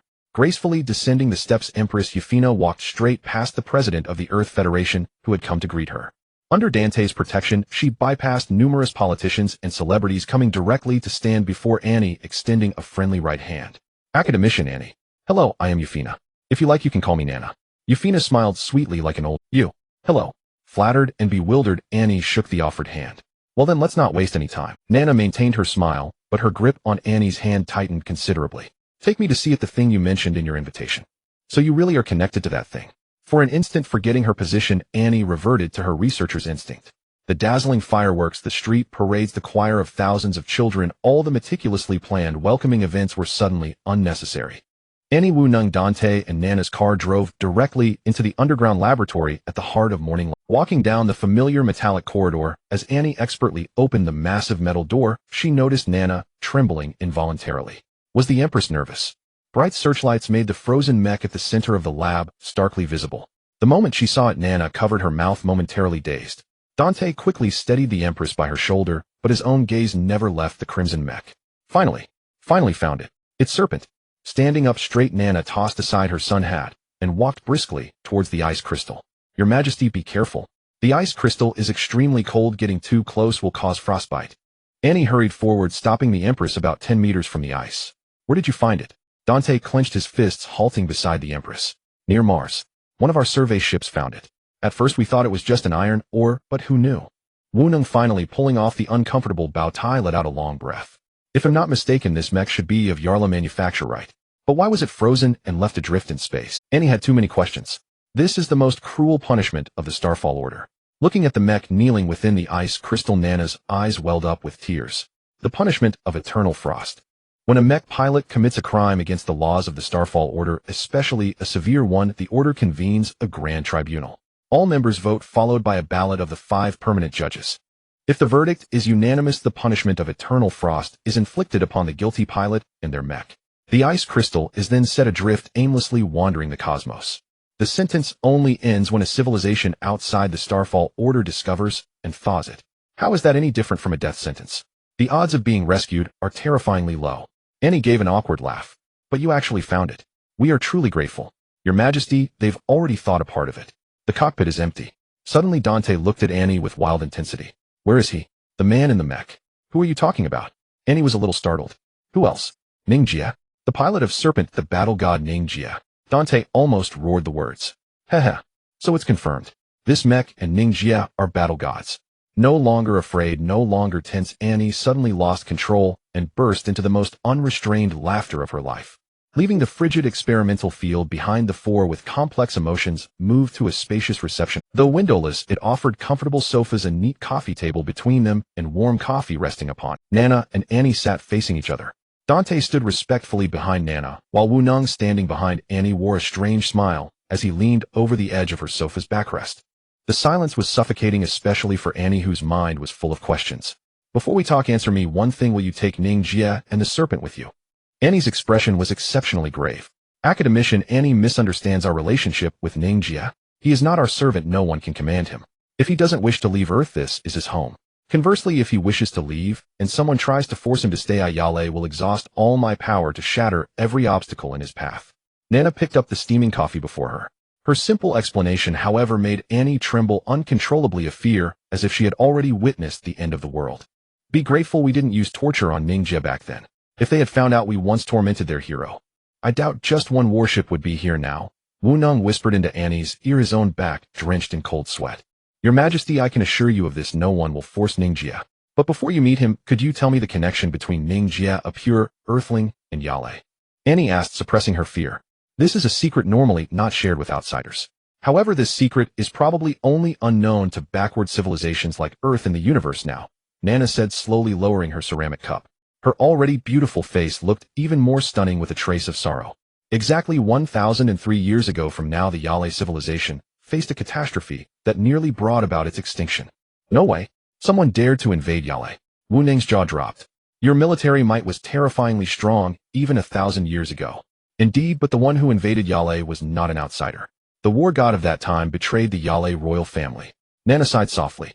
Our military power has always been entrusted to the war god. But who would have thought the sharpest blade would be held to our own throats? How could it be so easy? Didn't anyone resist the rebel war god? Annie asked, astonished.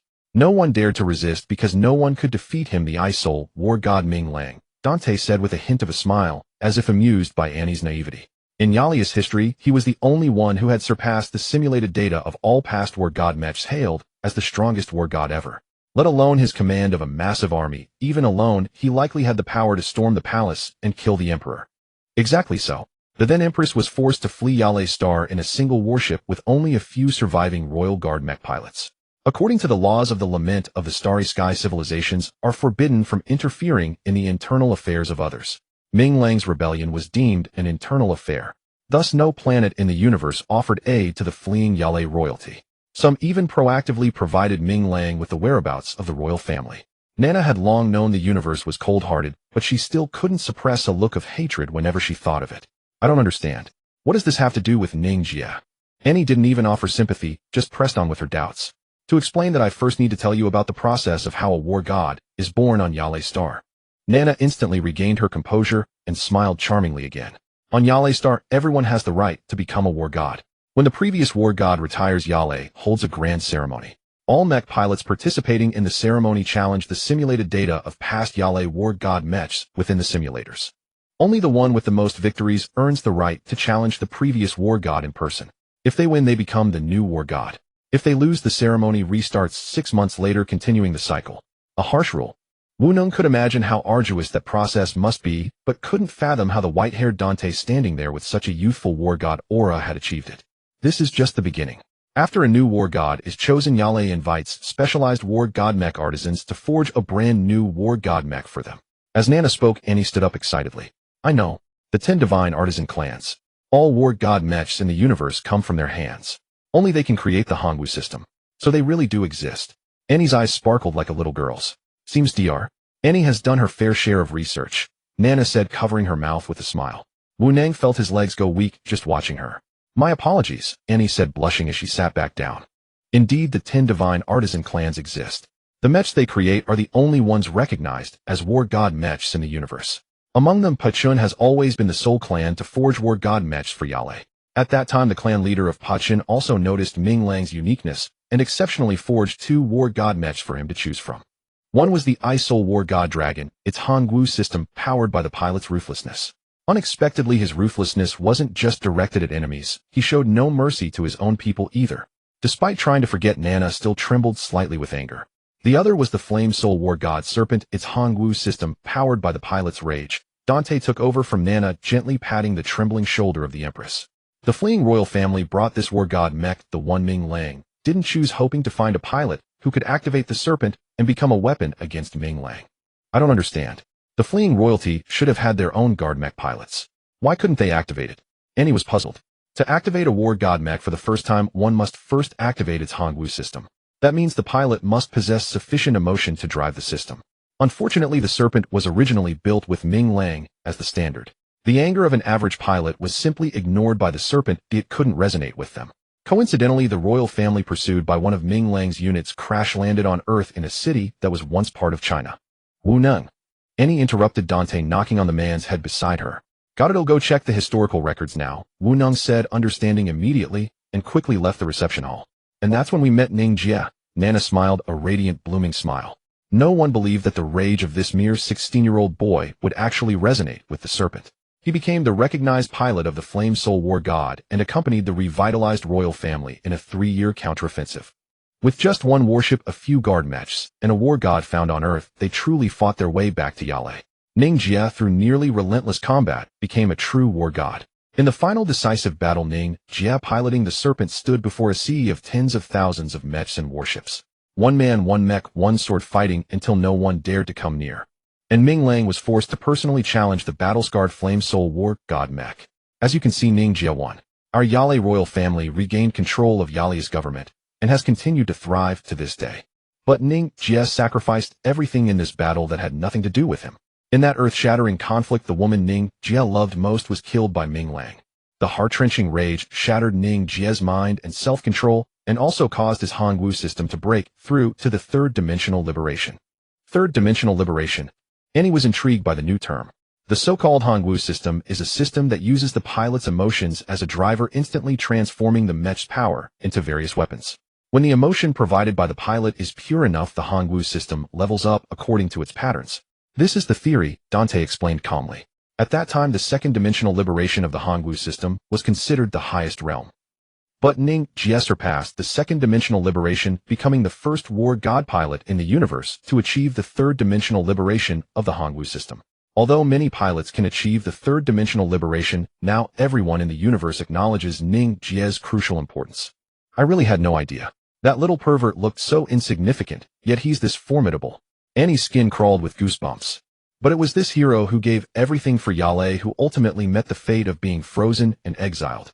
Nana lowered her head, blue tears falling from her amber pupils. Even though all of Yale regards Ning Jie as a hero, his status as an outsider remains unchanged. He still interfered in Yale's internal affairs. The Lament of the Starry Sky later convened a grand council. After a month of deliberation, they ruled that both Ming Lang and Ning Jie were guilty. Both were frozen within their mechs and exiled to the far reaches of the universe. As one of the chief judges who judged Ning Jie, you should understand the pain of the then Empress of Yale. On the day she passed away, she decreed that descendants of the Yale royalty and people must never forget the benevolence of the Flame Soul War God for generations to come. They must exhaust all efforts to find the hero and repay his kindness. Now I finally understand why Yale, such an advanced civilization, has condescended to continuously help and support Earth. It turns out you were just trying to repay a debt of gratitude to one man, Ning Jie, Annie said, collapsing weakly onto the sofa. Reflecting on it, the quelling of Earth's wars, the establishment of the Earth Federation, and the advancement of cosmic technology, all of these are inseparable from Yale's support. In other words, without Ning Jie's aid to Yale, Earth wouldn't enjoy the peaceful life it has today. Just as Yale owes Ning Jie a debt of gratitude, so too do the descendants of Earth owe him. In the sunset, lying on the rooftop of the school building, Ning Jie, who had been napping, suddenly woke with a start. He propped himself up, gasping for breath, his clothes soaked through with sweat. It was because he had dreamed of that scene from 1,000 years ago again. On a wide street, a pure white warship descended from the sky, tearing apart the earth and kicking up a cloud of dust that blotted out the heavens, coming to a stop before him. Before that day, he had been accustomed to calling himself Chinese. But after that day, Ning Jie no longer knew what Earthling, hero, the sinner who brought the starry skies lament, mech pilot, or war god. Night fell quietly. The grandest event in Chengwang City tonight was undoubtedly the welcome banquet held by Earth Federation officials for Empress Yale. Unfortunately, this was not a spectacle for everyone to see. Only the powerful and dignitaries could attend. Of course, having such relatives in the family would also do. On the wide streets of Chengwang City, Miller drove Ferrari's latest magnetic levitation sports car, hurrying towards the Goethe Grand Theater in the city center. To accommodate all the guests, the government had to convert the theater, which could hold tens of thousands, into a banquet hall. It was considered the highest spec welcome banquet Earth could offer. To be able to attend such a grand event, Miller was so honored he felt like he was blooming inside. He wore a smile all evening and had specially donned a tuxedo designed by a famous designer along with his most expensive watch and brooch. As for Ling Shan beside him, she was happy, but not to the point of being neurotic. Had Miller not insisted, she wouldn't even have wanted to wear the evening gown he had given her for her birthday. It was a strapless lace, short dress, in water red. A gift for you. Ling Shan looked beautiful tonight, and Miller couldn't help but steal a few more glances at her in the rearview mirror as he handed over a small box. You've given me enough gifts. Stop giving me more. Ling Shan took the box. Don't worry, you'll definitely find a use for it. Miller smiled, opening the box to reveal a transparent glass bottle inside. What is it? Ling Shan examined the bottle carefully. It's the most expensive translation mechanical insect on Earth nanoscale units that work on biological heat energy. There are 5 in your bottle. Once opened, 2 will crawl into your ears, 1 will enter your throat to reach the vocal cords, and 2 will lodge in your corneas. When you need to communicate, their AI system can automatically translate the Yala alien language into a language you understand, and what you say will be transformed into Yala language due to the insect in your vocal cords, while the ones in your corneas help you translate alien text. Later, if needed, language packs from other planets can be input as well. Amazing, right? Miller boasted proudly. I heard that in the universe, such translation insects have long become an important tool for communication. Unfortunately, Earth is just starting out, so for now, it can only translate Earth languages and Yalai. With this, you won't have to worry about not understanding Empress Yali's words later. When Miller arrived at the theater, the area outside was already packed with numerous luxury cars, easily over 1,000 by a rough count, which even startled Ling Shan a little. After showing their invitation, Miller gracefully took Ling Shan's arm and walked into the gathering place of Earth's elite. It was truly magnificent. That was Ling Shan's first impression. Whether it was the massive dome towering 30 meters high or the banquet hall beneath it, that was the size of 2 football fields, luxury and nobility were displayed everywhere. Thousands of celebrities held various styles of glasses, standing together in small groups, flattering each other with the most sincere, hypocritical smiles. What a spectacular scene it was. So many people, and some are stars from TV. Ling Shan felt a bit out of place in such an environment. What are stars compared to this? Here they're just supporting roles. What truly matters are the officials in power and the future elites like you and me, Miller said, adjusting his tuxedo. At that moment, there you are. Can you tell me where the restroom is? Ning Jie ran over to Miller, clutching his lower abdomen. You're here too. Seeing her classmate Ling Shan was pleasantly surprised. Why are you here? Miller was only furious. You think I wanted to come? Annie dragged me here. Damn, the wine in this era is too strong. I couldn't hold it in after just 2 bottles. Ning Jie shivered miserably on the verge of tears. Even though he wore a crisp black suit and his hair was neatly combed, his contorted face still didn't exude an iota of gentlemanly grace. Ling Shan couldn't help but laugh out loud, all her nervousness vanishing because of Ning Jie's predicament. Ning Jie, where are you running off to? Not far away, Annie, dressed in a form-fitting purple-black satin long dress, pushed through the crowd and hurried over, grabbing Ning Jie's wrist firmly, as if afraid he would escape. I'm about to pee my pants. What do you think I'm running for? Ning Jie was at his wits' end with the woman beside him, yet the feeling of her 36E chest pressed against his wrist involuntarily drew a lecherous old pervert smirk onto his face. He'll take you. You two entertain yourselves. The buffet table is up front. Excuse us. Smiling farewell to her students, Annie led Ning Jie towards the WC. Have you noticed? Teacher Annie seems especially nice to Ning Jie. They aren't dating. Ling Shan dared not finish the sentence, her face turning red. Whatever. He's like a stubborn ghost. I can't believe I ran into that brat here of all places. Miller tugged at his collar with a stern face and began his social mingling. Ning Jie wasn't the only one uncomfortable in this hypocritical setting. Amidst the sea of evening gowns, there was a slovenly figure in a dirty white lab coat sweeping back and forth along the 50-meter-long buffet table. Wu Neng was overjoyed. It had been over half a year since he last encountered such a wonderful opportunity to eat. His plate was piled high with the shells of premium seafood, the meat of which had long since disappeared into his Gao. Why are you here too? Wu Neng turned around reluctantly. Surprised. You should know I never miss an opportunity to wear a tuxedo. Gao. Why are you here too? Wu Neng turned around reluctantly. Surprised. You should know I never miss an opportunity to wear a tuxedo. Gao was smiling. Though mid-aged, he was exceptionally well-maintained with not a single wrinkle in sight. His black hair was combed into a neat side part, and his black tuxedo accentuated his 180-meter frame. With his white gloves and gentlemanly demeanor, who would guess he was Earth's strongest mech pilot? Remember the matter I asked you to handle a few days ago, maintaining the Overlord? Gao's hand remained on Wu Neng's shoulder, while his other hand casually picked up a piece of fruit from the table. Didn't I already return it to you? Cold sweat began to bead on Wu Neng's forehead. You did return it. But when I checked the Overlord's data card, I suddenly discovered an operation log I didn't recognize. Gao asked while eating the fruit. It might just be data left over from some mechanics test. Wu Neng began to struggle subtly, but despite his burly frame, he couldn't shake the arm from his shoulder. Is that so? Then your mechanic is incredibly skilled. My Overlord couldn't even keep up with his operation speed. 400 operations per minute. Is this guy even human? Introduce me to him. Gao gracefully put down the fruit fork and looked at the nervous Wu Neng. Damn it, you're relentless. Wu Neng was exasperated. All the hosts had gathered. After Ling Shan introduced herself 37 times, Miller shook hands 56 times, Annie stomped her foot outside the men's restroom 6 times, Wu Neng tried to break free 40 times, and Gao asked 68 times. The guest everyone was waiting for finally arrived. The moment the closed double doors on the second floor of the banquet hall were pushed open from the outside, dozens of spotlights shone upon them simultaneously. The impassioned music of the symphony orchestra even drowned out the footsteps of the arriving guests. Everyone looked up towards the magnificent staircase. A pristine white gown resembling a wedding dress adorned Nana's slender figure. The hem's pattern of gold thread and gems shimmered with enchanting light under the glow. But no matter how captivating the light, it couldn't outshine the faint, gentle smile on Nana's lips. Her silver hair cascading down to her waist was as beautiful as a waterfall. Truly beautiful women captivate not only men, but women are left in awe as well. Ling Shan was dumbfounded. She admitted she was beautiful, but compared to the empress before her, it was like the difference between a commoner and a princess.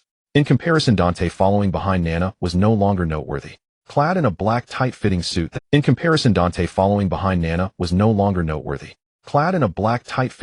showcased his muscles, he hadn't made any special effort to dress up for the banquet. Nana, who had finally emerged after much anticipation, still didn't greet anyone. Under the spotlight, she lifted her head and looked around as if searching for some rare object. But when she gathered her skirt, kicked off her shoes, and ran barefoot to the object she had been seeking, the crowd didn't see what was so special about that object, or rather that person. Under the spotlight, Ning Jie stood with his hands in his pockets, his suit still bearing water stains from his trip to the restroom, his expression remarkably calm in the presence of an empress. Nana could no longer contain her excitement. The 100-meter sprint left the empress panting heavily, her slightly disheveled hair marring her beauty, and her unguarded smile did too. But she was still just as happy. Finally found you. After catching her breath, Nana said this, and her body naturally leaned forward towards the floor, a gesture of kneeling. Just as everyone was about to gasp, the silent Ning Jie reached out and caught Nana just before her knees hit the ground. If you don't mind, would you dance with me, eh? No longer acting like a lecherous old man, Ning Jie spoke seriously. It would be my honor. A dance worth waiting 1,000 years for. Nana had already placed her hand on Ning Jie's shoulder. The melodious strains of a waltz rose from all around. The gentle piano melody, no matter how much time passes, never grows outdated. Nana, accompanied by the unfamiliar foreign music, danced a skilled waltz. The closeness to the hero of her dreams intoxicated even the empress, and the smile on her beautiful face became a flower that never withers. Under the spotlight, the graceful dance of an empress and a rogue left the crowd dumbfounded. Although they spun together in sync with the music, everyone's gazes still uncontrollably stole glances at the pair from time to time. Among those stealing glances, Ling Shan's gaze was the most frequent, even though she was already dancing in Miller's arms. In this dark ballroom, with only one bright spot, there were two people who could not blend into the atmosphere at all. Leaning against the dining table, Wu Neng and Gao Ao held identical glasses of red wine, drinking in unison while gazing at the distant focal point. So the person dancing with the Empress is the monster that made my overlord unable to keep up with his rhythm. But no matter how you look at him, he's just a child. Wu Neng, don't fool me. Don't forget we were roommates in university. Oh, I've long witnessed your talent for lying. Gao Ao raised his glass and took a light sip of the wine. Believe it or not, I can only tell you that guy is incredibly strong, a force that can dominate even the universe. Wu Neng gulped down the contents of his glass. So he's stronger than me. Gao Ao's hand gripping the wine glass tightened. Haha, sorry old classmate. Although I know you have a strong sense of pride, if compared to Ning Jie, you two are simply not from the same world. Wu Neng patted Gao Ao's shoulder, turned around, and continued his feast. At the height of the dance, Nana even wrapped her arms around Ning Jie's neck, her entire body pressed against his chest. Her form swaying like a willow catkin in the wind was a picture of intoxication and infatuation. But to Ning Jie and Nana, this was merely an unnoticed whisper in each other's ears. Is this the decision you made after waking up 1,000 years later? Resting her head sideways on Ning Jie's shoulder, Nana gently closed her eyes. Actually, you don't need to worry about anything else. Having undergone the eye-sealing punishment, you are already a guiltless person. I have the power to smoothly help you gain citizenship of Yalai. You will receive adoration 1,000 times warmer than here. They simply don't understand the value of your existence. Thank you for your kindness, but I think it's fine as it is. I don't want to go to the battlefield again. Nor do I want to kill anymore. You honor me as a hero, but do you know how many people I killed in those 3 years of— Ning Jie leaned close to Nana's ear. 173,643 people. Most of them, I didn't even know their faces or names. Yalai doesn't need a butcher like me, does it? But staying here, it's likely you still won't achieve the peace you seek. Nana's words were extraordinarily sorrowful. What do you mean exactly? Ning Jie's arms tightened around Nana's slender waist. Do you remember the judge at the far right seat among the 5 judges during the Starfall Tribunal? I forget his name, but I remember he looked particularly disgusting. Ning Jie tried hard to recall. That was the Grand Alchemist Hamid of the Chong Star. The civilization history of his Chong Star is less than half of Earth's, yet they became one of the 5 judges in just 500 years. They relied on the fastest evolution speed recognized in the universe, and the most terrifying attack instinct. When they were still a swarm of bugs, some planets of the Starfall launched an attack on their home star, but in the end, no matter how advanced the technology, they could not exterminate these primitive creatures. Later, they evolved the ability for space travel and began a terrifying invasion. 50 planets of the Starfall were almost instantly annihilated by the Chong Star, becoming nourishment for their evolution. Even the planet of one of the original 5 judges was devoured. Fearing their power, everyone made an exception to allow this vile Chong Star to join the Starfall and even become one of the 5 judges. Nana leaned closer to Ning Jie. If you can't destroy an enemy, turn them into a friend, right?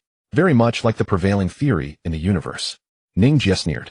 After becoming a judge, the Chong Star indeed calmed down and abided by the law of no internal war. But afterwards, every new civilization that applied to join the Starfall was swallowed by the Chong Star without exception. This is why in the past 1,500 years the Starfall has not added any new members. Nana was trembling. To repay a debt of gratitude, we worked hard to help Earth develop, even helping them join the Starfall, but this is equivalent to adding Earth's name to the Chong Star's menu. It's not your fault. Even if you hadn't intervened, given the pace of human development, Earth, without joining the Starfall, would still have been targeted. At least now, with your help, Earth's military and technology have become much stronger.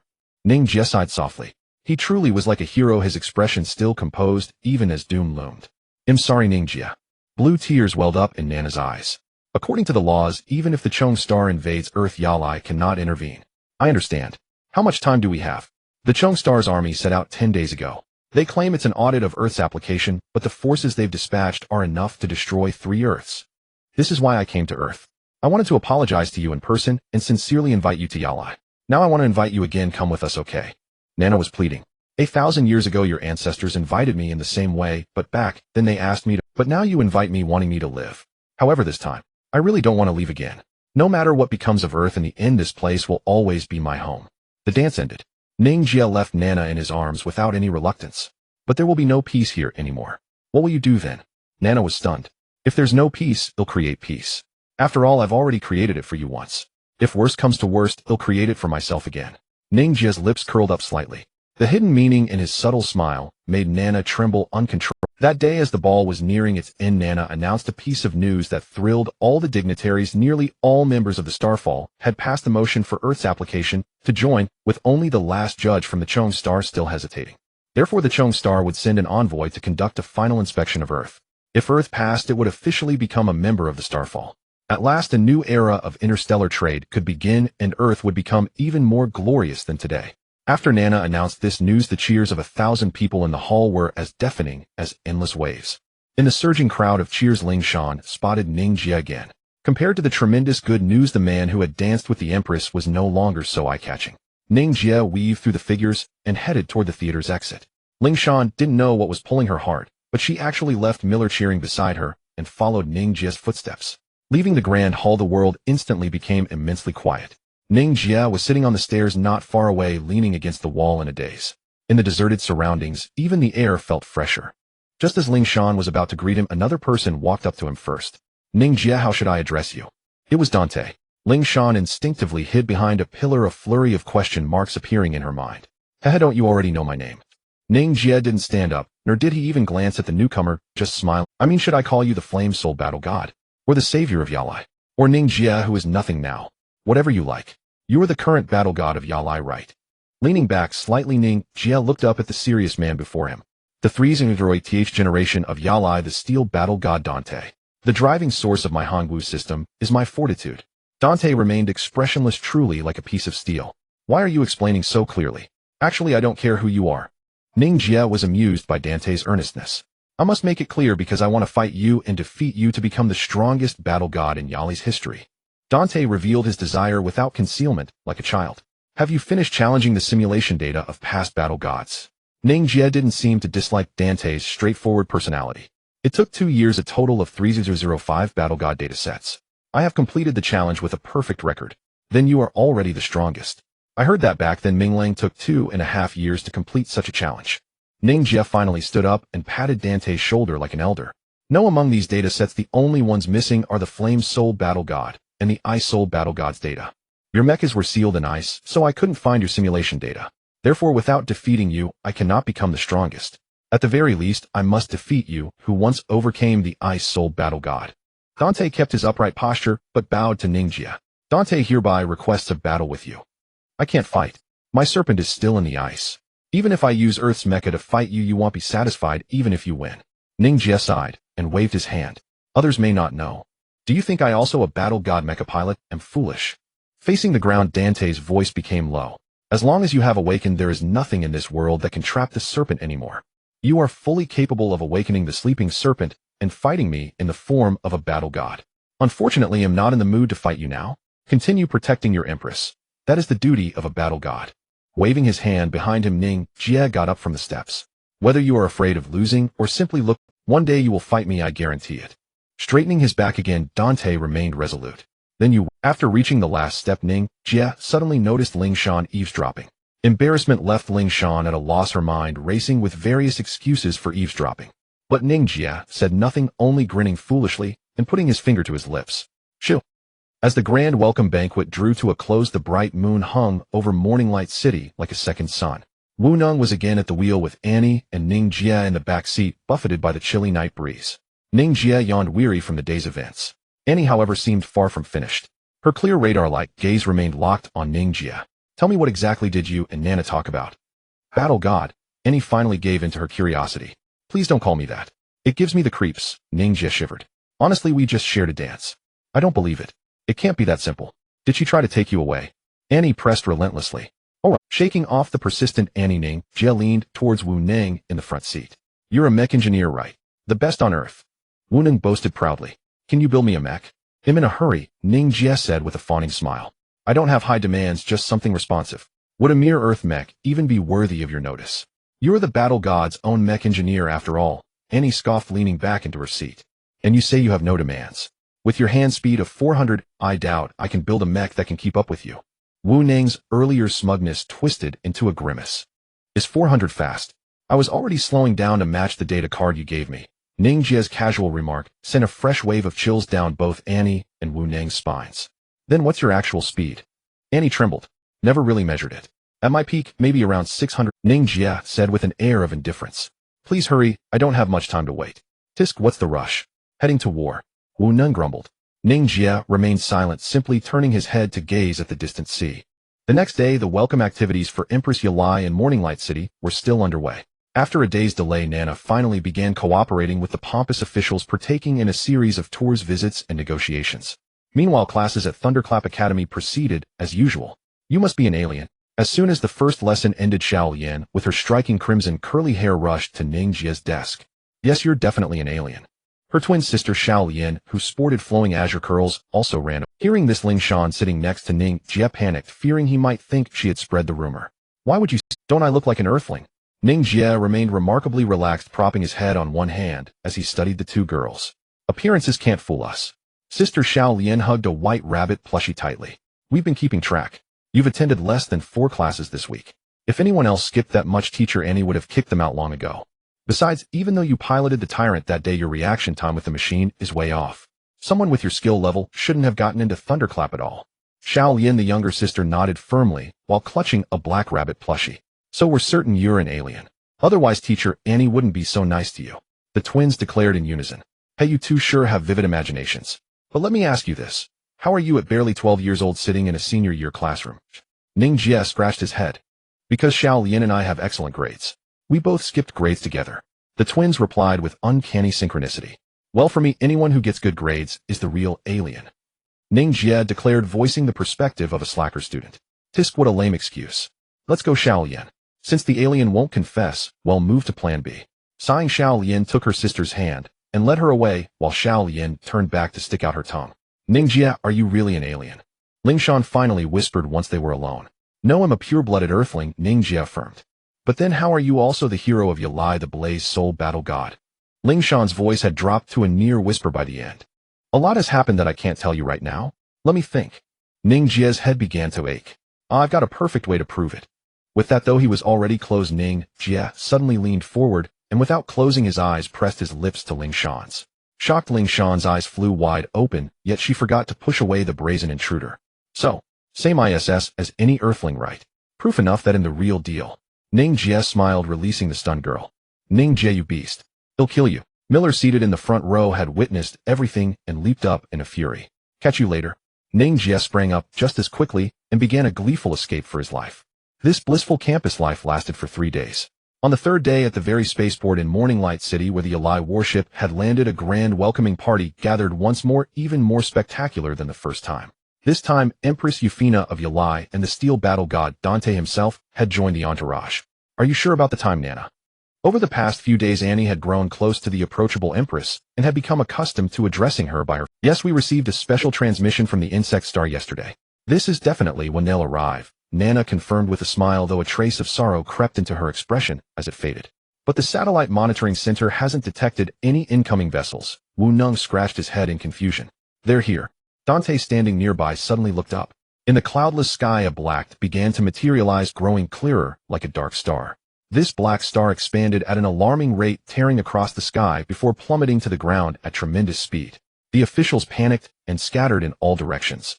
Only Nana, Dante, Wu Nung, and Annie remained rooted to the spot. With a thunderous boom, the black star slammed into the earth, leaving a twisted circular crater in the metal spaceport floor.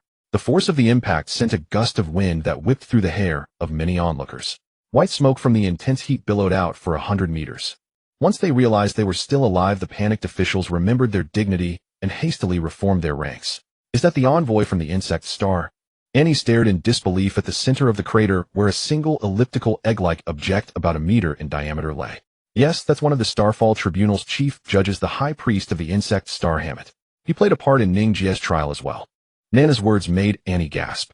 Seriously, that was 1,000 years ago. How old is he? Annie's voice trembled. Who knows? As they spoke, the black egg began to move. Cracks spread across its surface like cracks in a real eggshell. Suddenly, a figure burst forth from within. He was about 1.7 meters tall, completely bald, lacking even eyebrows and ears. His skin resembled snake scales, shimmering with a greenish glow. His humanoid features contorted into a sinister grin, his scarlet pupils fixed on Nana. Long time no see, Empress of Yulai. You grow more beautiful with each passing year. Kicking aside the shattered black shell, Hammett strode forward with long, confident steps, his body slick with viscous fluid, a piece of eggshell still clinging to his shoulder. And you haven't changed a bit, still as repulsive as ever. I asked you last time when you were finally going to die, and you never gave me an answer. Abandoning her usual approachable demeanor, Nana faced the approaching monster with the full authority of an empress. Hey Nana, you have such a short memory. Didn't I already tell you? Once you marry me, even a single day would be enough to make me die of happiness. Hammett reached Nana and attempted to gallantly kiss her hand, but Dante stepped in front of her, blocking his path. Marry you? To bear a brood of little bugs. Please, I might be sick, Nana sneered. Enough. I'm not here to banter with you today. Where are the Earthlings? Who's in charge? Is no one going to greet me? Hammett ripped the black shell from his shoulder and began chewing on it, while looking around and barking demands. Wunung, I never realized until today that the universe actually has creatures even more disgusting than you, Annie said, getting goosebumps as she looked at the insect star envoy. I won't take that as a compliment, Wunung replied, feeling his stomach churn. 15 minutes later, in the spaceport's dining hall, Hammett, now draped in a white cloak, sat at a table. Like a ravenous dog, Hammett tore into the lavish spread with his bare hands, wolfing down mouthfuls of food. Nana and Dante, seated opposite him, deliberately leaned back to avoid the flying debris. A contingent of officials stood in a respectful line beside the table like eunuchs from an ancient court. Annie and Wunung were both disgusted to be among them. Delicious. Earth food is truly delicious. I wonder how they make it. Hammett marveled, swallowing a whole lobster shell. Eat your fill. Your inspection will be over soon enough, right? Earth is just as you see it. Tiny as a pellet, barely enough to fill your teeth. Nana hadn't smiled once since laying eyes on the repulsive Hammett. Nana, you're too modest. I think this place is quite nice.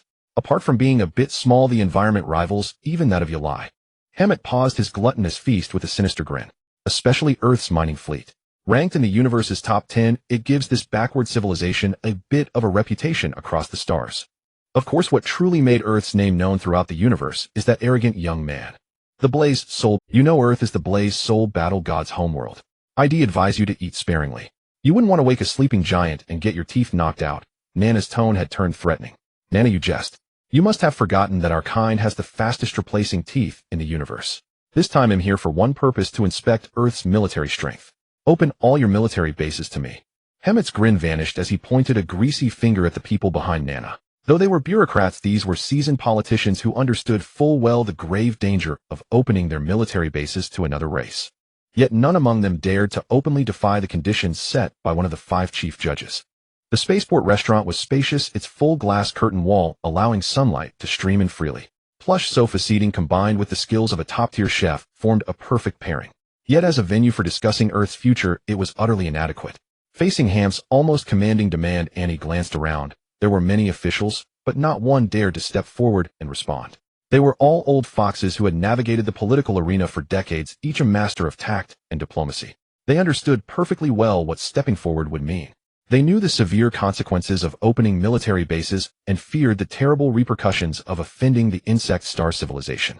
However, evasion wouldn't solve the problem.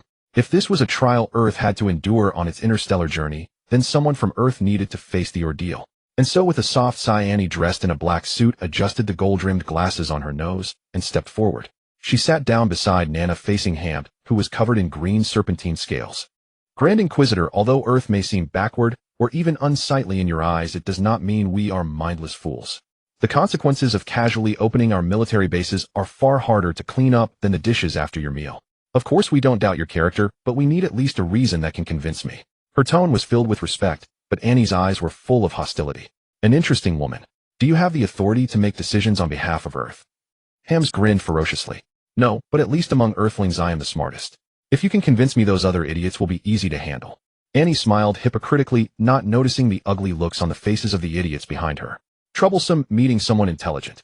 Hamp didn't wipe his hands, frustratingly scratching his bald head. Let's put it this way, since you wish to join the Starfall, if you ever encounter an invasion from a civilization outside the Starfall, you must at least have sufficient strength to protect yourselves, right? After all, joining the Starfall means you will have trade relations with many other member planets. We need to ensure, otherwise when you are swallowed by an unknown civilization, it would not only bring shame to other Starfall members, but also harm the interests of other planets. Is my explanation satisfactory? Although a bit far-fetched, it's not without reason. Annie was surprised that the bug before her could have evolved to such a level of intellect. However, inspecting our military bases won't fully demonstrate our military strength, will it? After all, even if an invasion were to happen, it wouldn't be anytime soon. You should observe our potential for development more. For example, whether your larvae are strong enough. Hemp started eating again. Here we call them children. Annie suppressed the anger within her and continued, "We can arrange for you to visit all of Earth's schools, including the Mech Academy and the Military Academy, to see how our offspring are learning and growing rapidly, or enough too time-consuming. I don't have that much time." Having finished the last dish, Hamp put down his plate. "Don't you want to prove your children's adaptability? He'll give you a chance. He'll choose an alien mech pilot. If the child you select can defeat him, he'll drop the matter. But if you lose, then, as I requested, open your military bases to me. If you dare to go back on your word, trust me, your potential for development is not as long-term as you boast. Deal." Despite her disgust, Annie extended her right hand. "A decisive woman. Then I choose him as your challenge target." Hamp grasped Annie's hand with his greasy one while pointing his other hand at Dante. "What's the meaning of this? Dante is the battle god of Yale. How can our children possibly beat him?" Wu Neng couldn't stand it anymore and rushed forward. "I'm very sorry, but this time I came alone and brought no one else. The only person available to me is Dante. If you feel the odds are too slim, we can have Dante lower his battle god output to 20 and forbid the use of all weapons. It will be a pure close-quarters combat match. If your child can hold out for 5 minutes, you win." Hamp had clearly already planned this arrangement. "But you should know that Yale has always tended to help Earth. Are you using my battle god as your bargaining chip? Aren't you afraid? Well, throw the match." Nana patted Dante on the shoulder. "It's fine. I know that the battle gods of Yale value honor above all else in the universe. Throwing a match on the battlefield is more painful for them than death. Of course, if Dante truly disregards his own reputation, I would accept my defeat without complaint." Hamp's unrestrained laughter echoed through the restaurant. "Who do you think you're talking about?"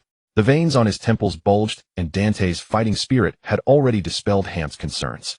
After the unusually rough agreement, Annie, who had maintained a calm expression, could no longer remain so. Throughout the journey back, her brows remained deeply furrowed and her expression was grim. The many officials, as if finally finding a target for their frustration, berated Annie harshly. It was as if she had betrayed Earth. Had these hypocritical officials not all received a phone call at the same time, the scolding would have continued. "Annie, you gambled too big this time," Wu Neng said, glancing at his partner beside him while driving. "You think I want it? This isn't my gamble, it's the gamble for Earth's future. Didn't you notice the hostility from that green monster? Nana is clearly hiding something, and Ning Jie's abnormal reaction after the party that night. Connecting the dots, we might have a big war on our hands." Thinking of this terrifying future, Annie hugged her arms tightly, trembling helplessly. "What do we do now?" Wu Neng's voice softened considerably. He could understand the worry of the woman beside him. "Back to school. I need to select the one who will challenge Dante." In fact, the face of that person had already emerged in Annie's mind. It was already time for the midday break, but Miller was guarding the classroom door, preventing anyone from leaving. The reason was that Miller had received a call from teacher Annie instructing him to keep the students in the classroom. It wasn't just Class 3 Grade 3 that had their lunch delayed. All senior year students were essentially confined to their classrooms. Xiao Lian naturally engaged in another round of sarcastic banter with the big devil Miller, while the other students board formed small groups and gossiped.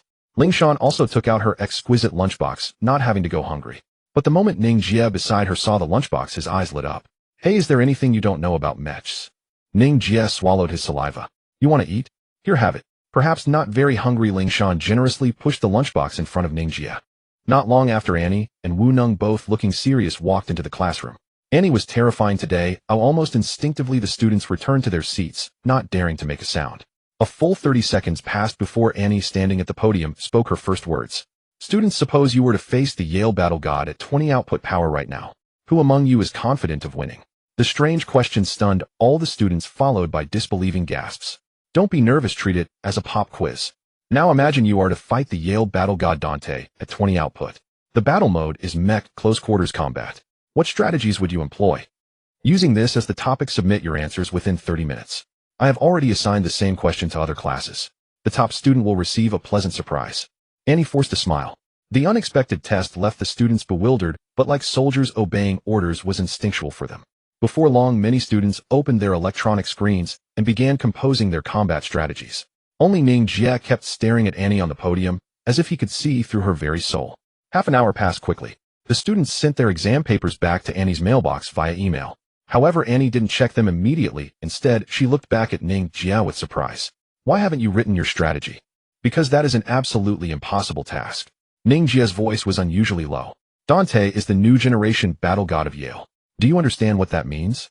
To become a battle god, one must have defeated no fewer than 20,000 data simulations and real opponents with no less than 3 years of simulated combat experience. What's even more terrifying is the disparity in mech performance. The battle god mech, capable of perfectly reacting to the ultra-high APM of a battle god, is constructed entirely from bioevolutionary metal inverse metal. Forget bare hands. Even with Earth's most powerful weapons, you likely couldn't scratch it. In terms of the machine itself, the battle god mech has no flaws.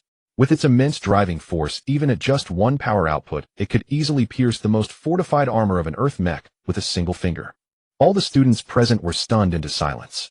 Except for Lingshan, no one understood why this transfer student of Asian descent from Africa knew so much about the alien battle god. But if a war that determined the life and death of humanity was truly awaiting you, would you climb into Earth's fragile mech and walk onto the battlefield? Annie's words were like a blood-stained banner piercing into everyone's heart. It felt as if at that very moment they were all standing in a smoke-filled trench. Ning Jie fell silent, waiting for Annie to perfunctorily review the student's answers before calling out his name. For an unknown amount of time, Ning Jie stood as steadfast as a steel nail. After and swiftly finished grading all the exam papers. First place, a Miller.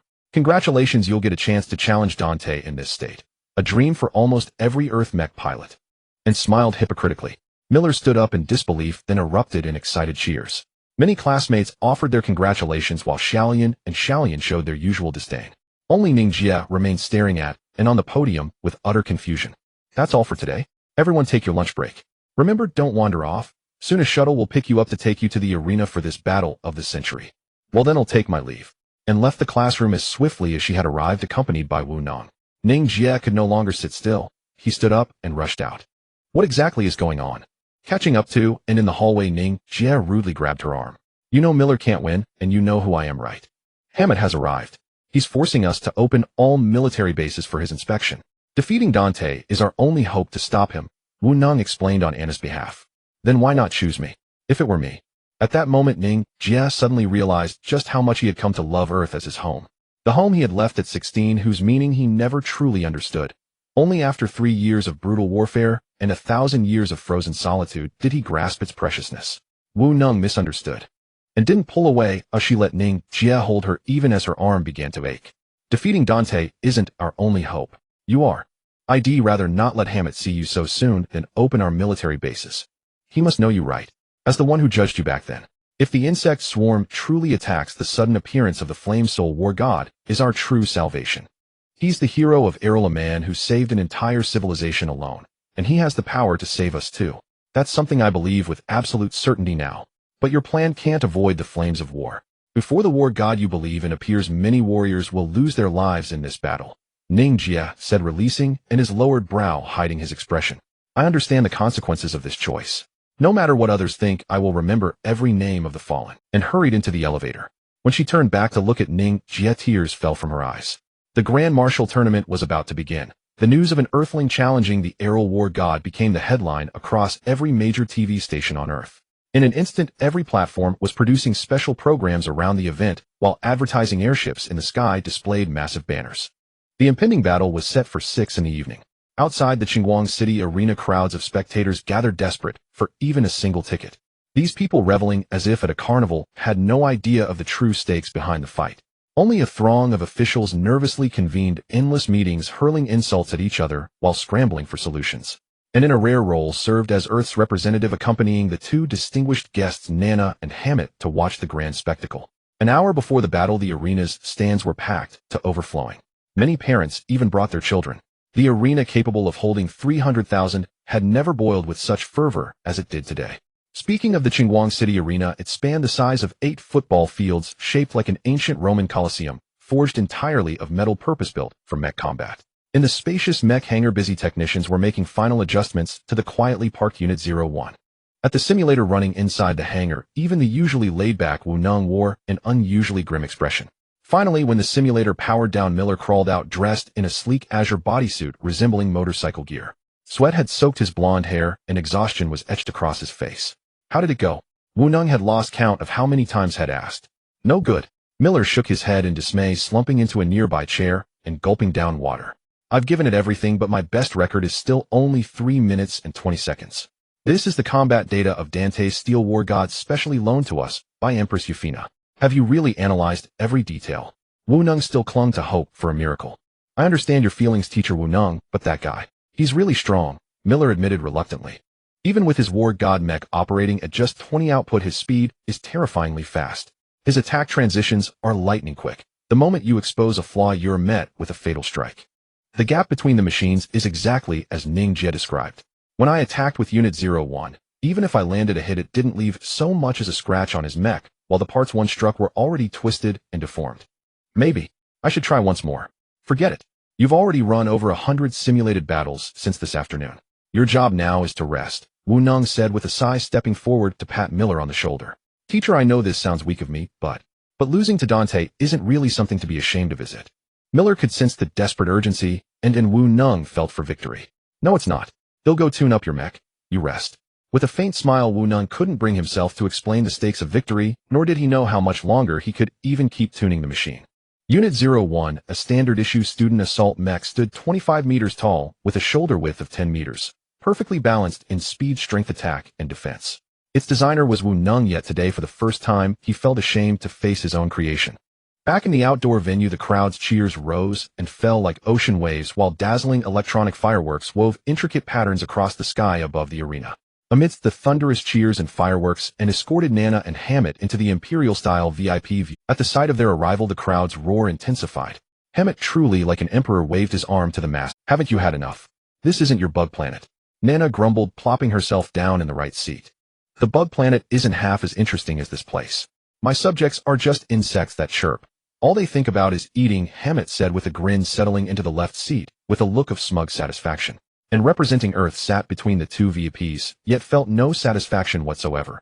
Only an invisible sense of dread that made every cell in her body tremble with fear. In the audience, thanks to their special status as students, Class 32 was fortunate enough to be seated in the front rows. They even held up an electronic banner reading, "Go Miller." Unfortunately, Ling Shan, the one whose encouragement Miller wanted most, sat staring blankly at the empty seat beside her. Where did Ning Jie go? She whispered. Who knows? That alien vanished the moment we got here, Xiaolian said, waving a white rabbit plush. Maybe he fell into the toilet, Xiaolian added, brandishing a black rabbit doll. In the VIP box, and nervously checked her wristwatch and dialed Wu Neng's phone. How's it going? It's still too much of a stretch. Asking a kid whose max hand speed is 70 actions per minute to challenge a monster of a war god is a joke. Miller's best performance so far barely scraped past 3 minutes. Wu Neng grumbled anxiously over the phone. He has to hold on no matter what. Remember, don't put pressure on him. I've made this feel like a festival precisely to ease his nerves and let him perform at his best, and instructed. This isn't about performance. We're sending a man to fight a god. Are you blaming me for not letting him compete? No. I understand. Your choice must be the most suitable one. But sometimes the most suitable choice isn't necessarily the best one. Ow. At that moment, a cry of pain came from behind Wu Neng. Turning around, he saw Ning Jie standing by Miller's chair holding a metal wrench.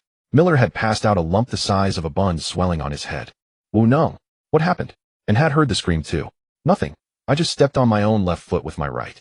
It hurts, Wu Neng lied poorly before hanging up. Need a hand? Ning Jie tossed the wrench aside and walked toward Wu Neng. I've got enough repairmen, Wu Neng said with a chuckle. But your pilot's unconscious right now, and as it happens, I know how to pilot a mech, Ning Jie said with an exaggerated grin. So, hire me. Didn't you hear Anna's arrangement? Defying her orders isn't as simple as writing lines. Her arrangement sounds great, but she doesn't know that rather than stepping onto the stage like a hero over the bodies of others, I prefer facing a sea of enemies alone. Because in that state, I don't have to think about anything. Just destroy everything in my sight. In that instant, Ning Jie's ferocious expression sent a chill down Wu Neng's spine. You little brat. Hearing you talk so arrogantly is oddly reassuring. Wu Neng could no longer contain his joy and pulled the cocky Ning Jie into a bear hug, dragging a protesting Ning Jie who yelled, "Your breath stinks." Wu Neng walked to a spot beside Unit 01, where a massive object lay concealed beneath a black tarpaulin. Ning Jie, remember the mech you asked me to build for you? Yeah, didn't you say it was too hard to make? Unfortunately, I love a challenge, Wu Nung said excitedly, striding forward and yanking off the enormous tarp. Meet the mech you'll have to make do with. Star greets the war god. That day Ning Jie met the second mech exclusively his, aside from the serpent, in his life. It has been 20 years, hasn't it? Ever since Wu Nung was a doctoral student, he had been designing new mechs. Yet it was only the star mech standing before him now that made Wu Nung wonder whether to sigh or to grieve. Standing roughly 25 meters tall with a shoulder width of no more than 8 meters, its armor was thinner and covered less surface area than that of a light reconnaissance mech. Looking up, one might mistake it for an unfinished work. The metal framed the soft tubes for energy transport, the bearings at the joints.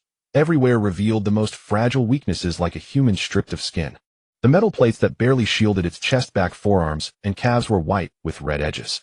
Wu Nung had deliberately extended swirling patterns like chrysanthemum petals from the red borders, making it appear as refined as a porcelain vase. Don't misunderstand. This is its completed state, Wu Nung said, hands clasped behind his back, looking up. I am neither of the 10 divine artificer clans, nor an alien technician.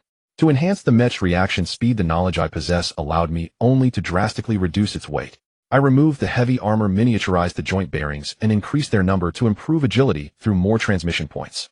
I didn't even install an auxiliary control system to prevent conflicts between your rapid inputs and the computer. Yet even so, the star can only achieve a maximum hand speed of 390. Are you disappointed? As you can see, it's so fragile it can't withstand any attack. Just don't get hit then, Ning Jie said with remarkable ease, unceremoniously stripping off his clothes and donning the same azure tight-fitting pilot suit as Miller. He strode forward and climbed the ladder into the star's cockpit. How much time do I have to get used to its systems? Looking around the cockpit, Ning Jie smiled. Without the auxiliary system, the number of buttons had increased by half an hour, Wu Nung said, checking his watch. That's enough. I thought it would only be 10 minutes, Ning Jie replied as he sealed the hatch on the star's chest. The sealed environment instantly sharpened his gaze. When the match bell rang, the once boisterous audience suddenly fell silent, and every television viewer across Earth held their breath. The silence made the clanking of the rising gate unervingly clear, a grating, rattling sound that made hearts tremble. From the dark entrance on the right, heavy footsteps caused even the spectators' seats to vibrate slightly. A silver mech strode into the center of the arena. Under the countless surrounding lights, its entire body shimmered with the soft luster of satin. So this is Steel God of War. Annie in the VIP section wore an expression like the first time she had seen the serpent in ice. The difference was that this silver-white mech was fully operational. What a perfect machine it was. 28 meters tall, 10 meters wide at the shoulders, with exceptionally well-proportioned limbs and torso. Unlike other mechs, the Steel God of War's rear arms and thighs boasted thicker, bulkier armor, ensuring that despite full body coverage, its agility remained uncompromised. The imposing Steel God of War had shed all its weapons, yet no one felt any safer. It seemed it could destroy everything with its bare hands. Arise 30,000 8th generation Steel God of War. Dante pays respects to the Empress. Like a knight's salute, the silver mech bowed toward Nana's direction. The quiet audience erupted. Even if it was another nation's God of War, they cheered in ecstasy. Didn't they say this would be a barehanded brawl? Why is there a sword hilt on its back? Annie asked, curious, as it was too conspicuous to ignore. Don't you know? That's the Hongwu system. As a God of War, it's mandatory equipment. Even a convicted God of War sentenced to cryogenic sealing must keep the Hongwu system integrated with their body. Only then can they be considered whole in death, Hammett sneered. Annie suddenly grew restless, her mind echoing with the thought, we've been deceived.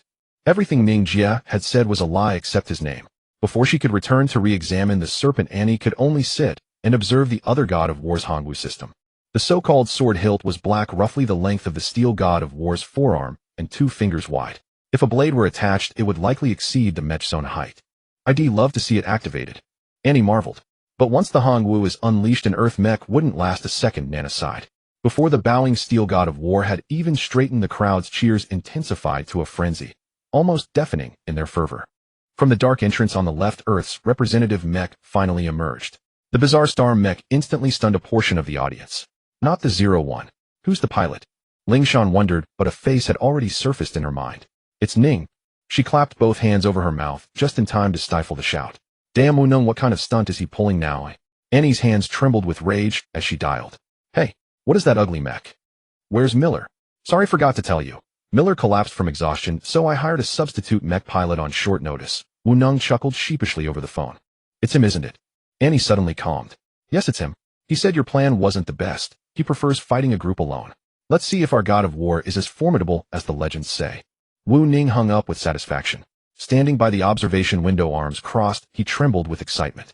This is my opponent. Inside the steel god of war's cockpit, Dante looked puzzled at the strange star approaching. The ultra-high-definition screen highlighted and marked every weakness on the star's frame. In the star's cockpit, Ning Jie heard nothing else.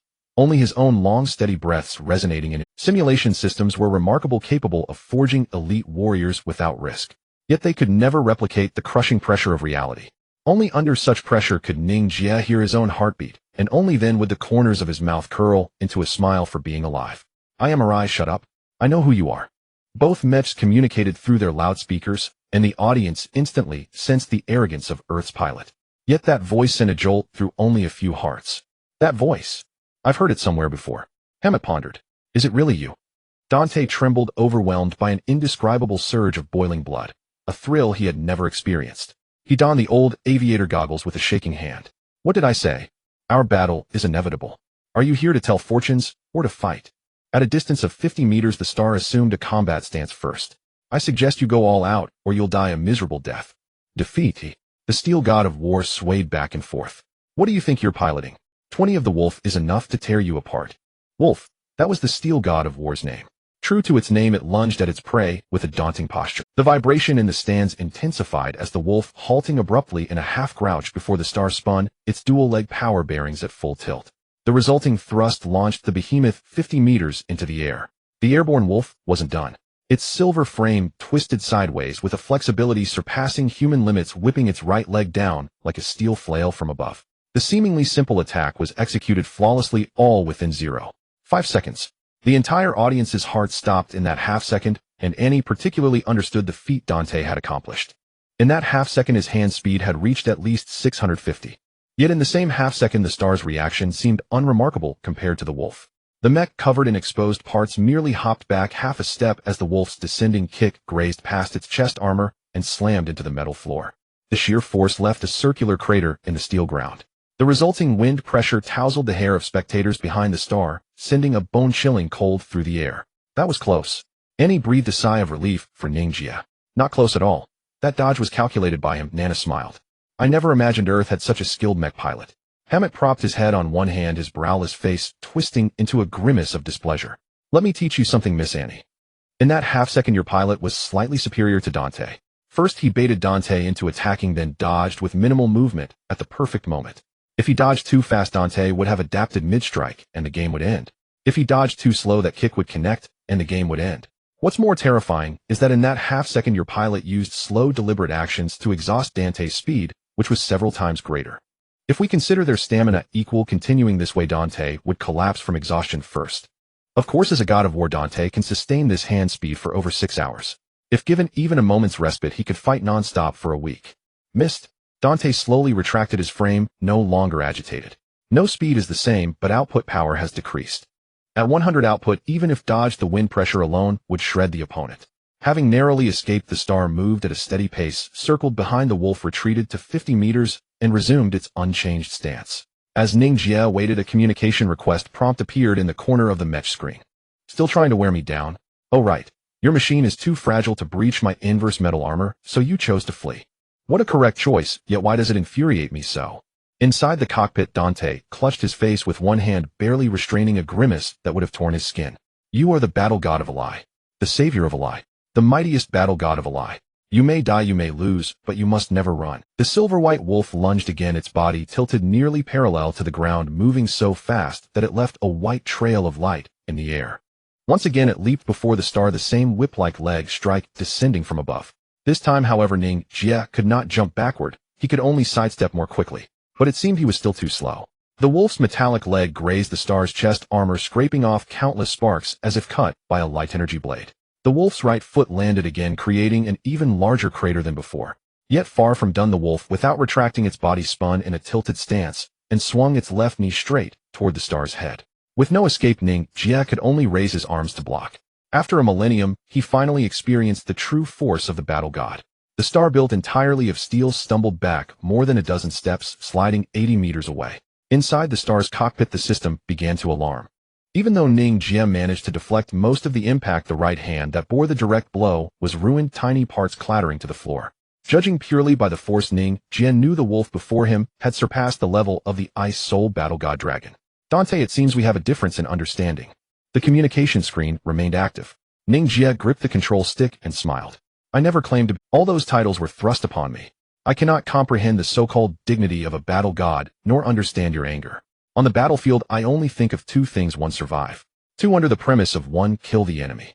Unexpectedly, the star moved first, charging straight at the sturdy wolf.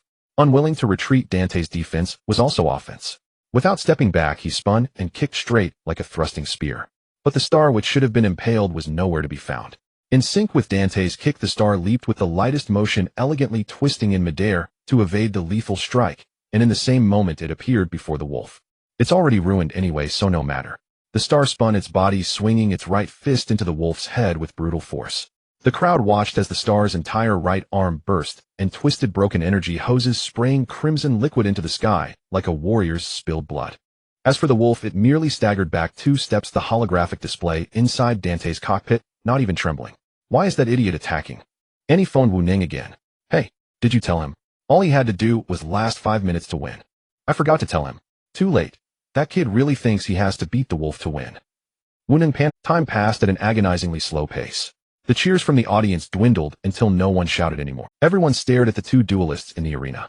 The originally set 5 minutes had long passed, yet the wolf, drenched in crimson liquid, and the star covered in wounds, showed no sign of stopping.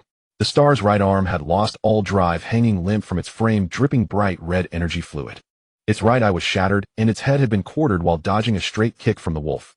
The chest armor was twisted like crumpled paper, with energy fluid leaking from every joint and sparks flying everywhere. Incredible. How is he still standing? Annie gasped in awe. He dodged all the most lethal attacks. Despite the fragile machine, he preserved his combat power to the maximum. Nana also marveled. What's more terrifying is that with this fragile machine, he launched 30 attacks on the wolf using that broken right arm from the start. All 30 hit the wolf's head. Across the universe, how many could accomplish such a feat? Hamlet's mind conjured an image of one person. It's been 13 minutes. Our bet. Annie wanted to end it. Sure, the bet no longer matters. Let me keep watching this duel of gods. With one sentence, Hamlet acknowledged Ning Jie's equal status with Dante. Give up. You've lost. In the video communication, Dante hung his head low. Even though he had won, there was no joy on his face. Lost? No, I won't lose. Ning Jie smiled bitterly. From the day I stepped into this machine, I knew I would not lose. My loss is death. I'm still breathing, so I haven't lost. The machine was too cumbersome, binding Ning Jie's movements. So he used the star's left hand to tear off it. The head was no longer needed either, so he ripped off its head with the same hand. Seeing the crimson energy fluid splatter, many in the audience couldn't help but vomit. The broadcast television displayed a not-for-children notice and cut the feed. Without a head, he could no longer see. No matter. Ning Jie tore open the chest armor, exposing the cockpit completely, and stared at his opponent with his own naked eyes. How about that? Much more spacious. Let's continue. With a savage grin, Ning Jie charged forward again in the mutilated star. Monster. Dante's wolf lunged as well. In the VIP stand, Hamlet was stunned, but a moment later he laughed. As expected of Ning Jie. That reckless fighting style. Only he could pull it off in the entire universe. Miss Annie, do you know why Ning Jie is called the mightiest battle god of Alive? Nana lowered her head. It's not because he defeated the so-called strongest Ming Lang, but because as long as he still breathes and the enemy is alive, he will keep fighting. Without arms, without legs, without comrades, without love, without pain, he still fights. The clash came in an instant, faster than the initial half-second. The wolf halted abruptly mid-charge, spinning into a straight kick aimed precisely at the star's waist. But he hadn't expected that the star, having shed so much baggage, was lighter.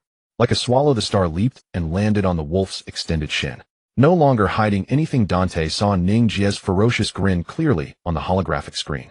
Lie down, wolf. In the communication, Dante heard Ning Jie's voice, soft as a lullaby.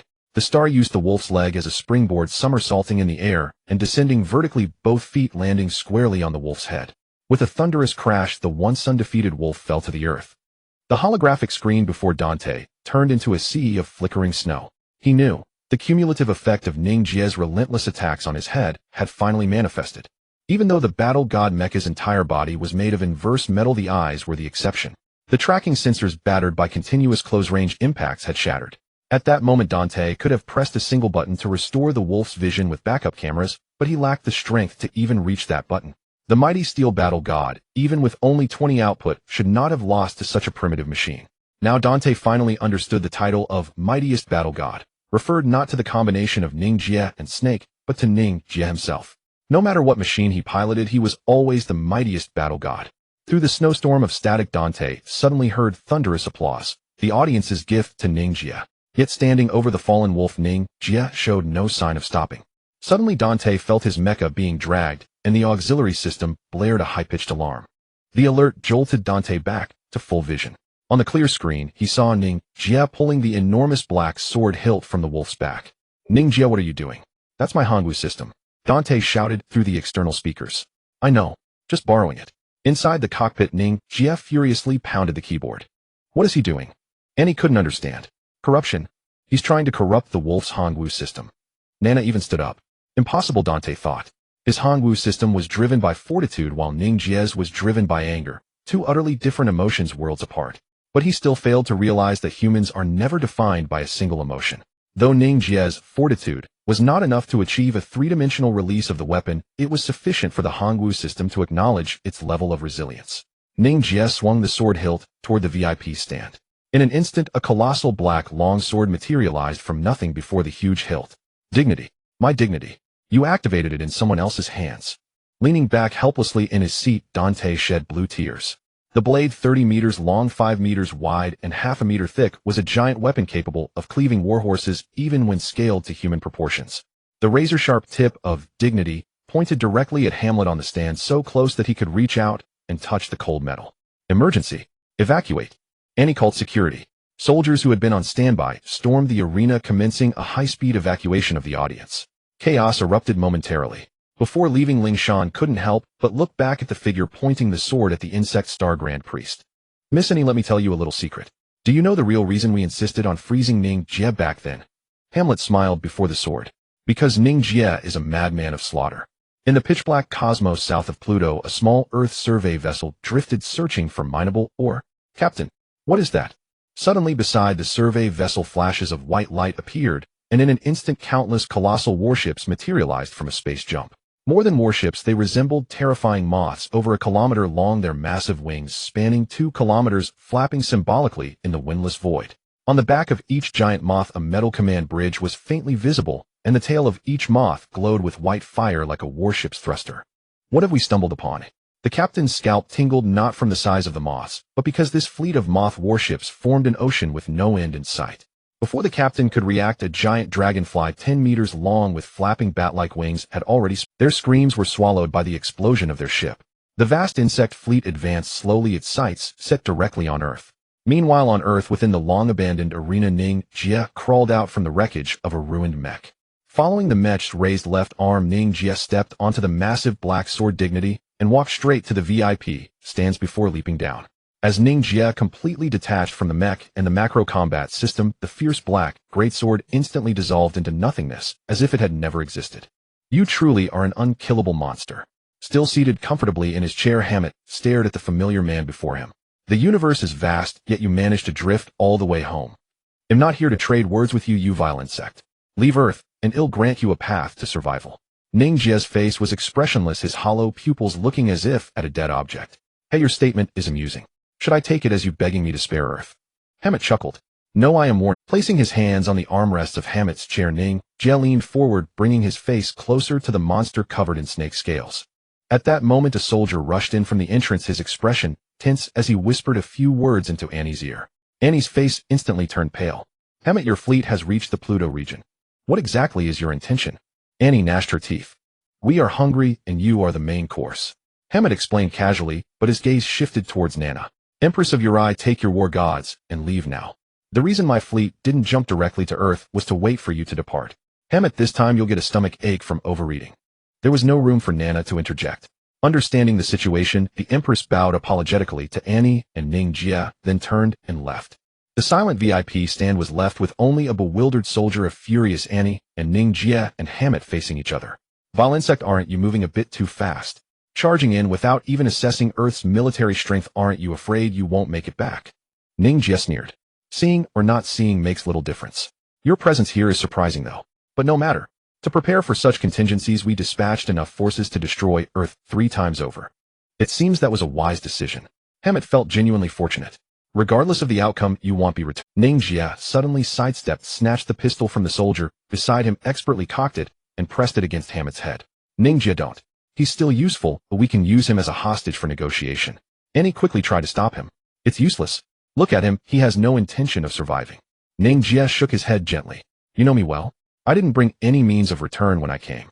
Killing me cost you one life, but you'll face the annihilation of your entire race. A fair trade. And I truly have no concept of life or death. Hammett remained calm under the gun. Ning Jie, do you truly think I am the same Hammett who judged you 1,000 years ago? No. In fact, every Hammett has a maximum lifespan of less than 10 years. But through evolution, we Hammets have developed the ability of shared memory. Combined with our vast numbers, it ensures our insect swarm, despite its many factions, never suffers from command failures. I don't even know how many MES exist in the universe. But this special shared memory means your awakened face is imprinted in the mind of every single me. The battle plans for the incoming forces are already being recalculated, I assume. Thinking back, I must commend you. A war god from 1,000 years ago, still formidable after awakening. But do you think Earth will be as easily saved as your eyes? They'll show you, but you are destined never to see it. Ning Jie pulled the trigger without hesitation. A gunshot rang out and Hammett died with a smile, green blood splattering onto Ning Jie's face. Why did you kill him? Annie rebuked, but as she saw the face Ning Jie turned towards her, fear silenced her. He was useless. Keeping him alive to observe more would only make things more dangerous for us. Notify the others. Begin evacuating the civilians. War is imminent. Ning Jie's tone was utterly flat as he casually placed the pistol back into the soldier's holster. Evacuate. Evacuate to where? Their target is the whole Earth. Annie laughed bitterly. Ning Jie grabbed her shoulders with both hands, his face fierce and stained with green blood, and roared. Are you scared out of your wits? Don't give me that expression reserved for the dead. The war hasn't started yet. You're still alive. And as long as you're alive, you can fight back. Will you fight alongside us? Annie's eyes welled up with tears. No. I will stand in front of all of you. Ning Jie's words struck Annie's heart like a hammer, jolting its stagnant beat. Suddenly the phone in Annie's arms rang. She answered, listened in silence for a few dozen seconds, and upon hanging up, she looked at Ning Jie with a serious expression. The head wants to see you. Your leader. Ning Jie was in no mood for meetings. No, Earth's head. Annie wiped away the tears threatening to fall. 30 minutes later, Annie drove personally, taking Ning Jie still in his pilot suit to the outskirts of Qingyuan City. Unlike the city's grandeur, after traversing a dense forest, Annie led Ning Jie to a land of pure earth. It was a coastal cliff. Lush green grass, ankle-high, swayed in the sea breeze. Occasionally dandelion seeds drifted past like tiny parachutes. At the edge of the cliff, a modest wooden cabin stood quietly. In front of it, an old man sat in a wheelchair, gazing into the distance. Such a peaceful scene, yet who would think it was about to be destroyed? Go on. The head wants to see you alone. Annie parked the car 30 meters away. Ning Jie got out and started walking, but Annie grabbed his arm. Here, wipe the blood off your face. She handed him a pristine white handkerchief. Thanks. Ning Jie gave a faint smile and took it. Annie was puzzled by the smile. It was hard to imagine how a young man, barely 19, could smile so easily when he knew a war of annihilation was imminent. Even more terrifying was how naturally he pulled the trigger to end another's life as casually as breathing. Treading on the slightly damp soil, Ning Jie walked up behind the old man in the wheelchair. I heard you wanted to see me. Ning Jie was blunt. Mr. Ning Jie, what do you see from here? The old man didn't even turn his head. The Qingyuan City Center. Ning Jie stood beside the old man, looking ahead to see the magnificent Qingyuan City rising over the sea. Mr. Ning Jie, what do you hear from here? The old man smiled. Sirens. Ning Jie's ears were indeed sharp. Even from kilometers away, he could hear the city's evacuation alarms. Want to know what I feel? The old man in the wheelchair sighed. I see the collapse of human civilization. I hear the final cries of humanity. Don't worry. I won't let that happen. Ning Jie said flatly, and the old man smiled again. Mr. Ning Jie, you can't save humanity. At least you can't save the human heart. Ning Jie was slightly bewildered, looking curiously at the old man beside him, and only then realized he was far older than he had imagined. His body was frail, his hair completely white, his face clean shaven, but etched with deep wrinkles of age, his eyes narrowed to slits by drooping eyelids. What do you mean? Forgive me, I haven't introduced myself. My surname is Sean. You can call me Old Sean. My official position is the director of the Earth Science Research Institute. My side job is heading the consortium that controls 90% of Earth's economy. In an era without war, money becomes the greatest power. That's why Annie and Wu Nung call me the head. Old Sean turned his wheelchair to face Ning Jie. Old Sean, you haven't answered my question. What do you mean? Ning Jie pressed. Mr. Ning Jie, you see Earth's crisis as the insect swarm invasion, right? But I see it as 200 years of peace. The wind was strong, and old Sean coughed lightly. It's hard to believe, isn't it? In humanity's war-torn history, we enjoyed 200 long years of peace. During those 2 centuries, we developed rapidly. Everyone lived in comfort, children walked to school safely, and politicians focused on their power struggles. But it seems no one remembers the terror of war anymore. Mecha academies are thriving, but only because parents see the military as a stable career, equating soldiers with civil servants. Just recently, someone even proposed that the military is useless. Perhaps I'm just too old, unable to keep up with the times. You speak in circles, but I get the gist. You're saying humanity has lost its fighting spirit. Ning Jie looked out towards the distant city. It's a sad truth. Think back to our history of mutual slaughter. Our fangs were so sharp then. But today peace has ground our canines down. We've transformed from beasts of prey to grazing livestock. Even if the insect swarm weren't coming today, who's to say the bird star or dog star won't invade tomorrow? I've seen your strength, Mr. Ning Jie, in your battle with Dante today. But you cannot escape your human nature. One day your fangs will also dull and die with you in the passage of time. When that day comes, where will humanity go? The sea breeze swept across the solitary cliff, carrying a chill that touched the bones of the 2 figures standing upon it. I understand a little more now. You don't want me to act, Ning Jie said, his brow furrowing as he lowered his head. At least until humanity regains its fangs, I don't want you to stand in the way of our evolution. The old man Sean sighed deeply, his gaze drifting sideways towards the beautiful city shimmering upon the sea. But do you know how many innocent lives your decision will cost? Ning Jie's voice trembled. 1,765,444. That is the total number of troops departing tomorrow for the cosmos to battle the insect star. It represents 90% of Earth's cosmic combat power and 50% of our mech core. The old man Sean stated the precise figures. Do you know? I thought I was the most ruthless being in this universe. In battle, any creature I defined as an enemy, I could end its life without a shred of emotion. But now I have finally found someone more ruthless than myself. You can send your own people to their deaths with such a whether it was praise or mockery. Ning Jie turned and walked away after speaking. Has Mr. Ning Jie accepted my request? I sincerely beg you here to let us die. This is Earth's path among the stars. We may sacrifice many, but only by regaining our fangs can this path be sustained. The old man Sean, seated in his wheelchair, bowed towards Ning Jie's retreating back. Die then, die then. Let them die as you wish. But you must know you and I will surely descend into hell after our deaths. He waved his hand towards the sky, a gesture of farewell from Ning Jie. Thank you, Lord Battle God. The old man Sean smiled with contentment.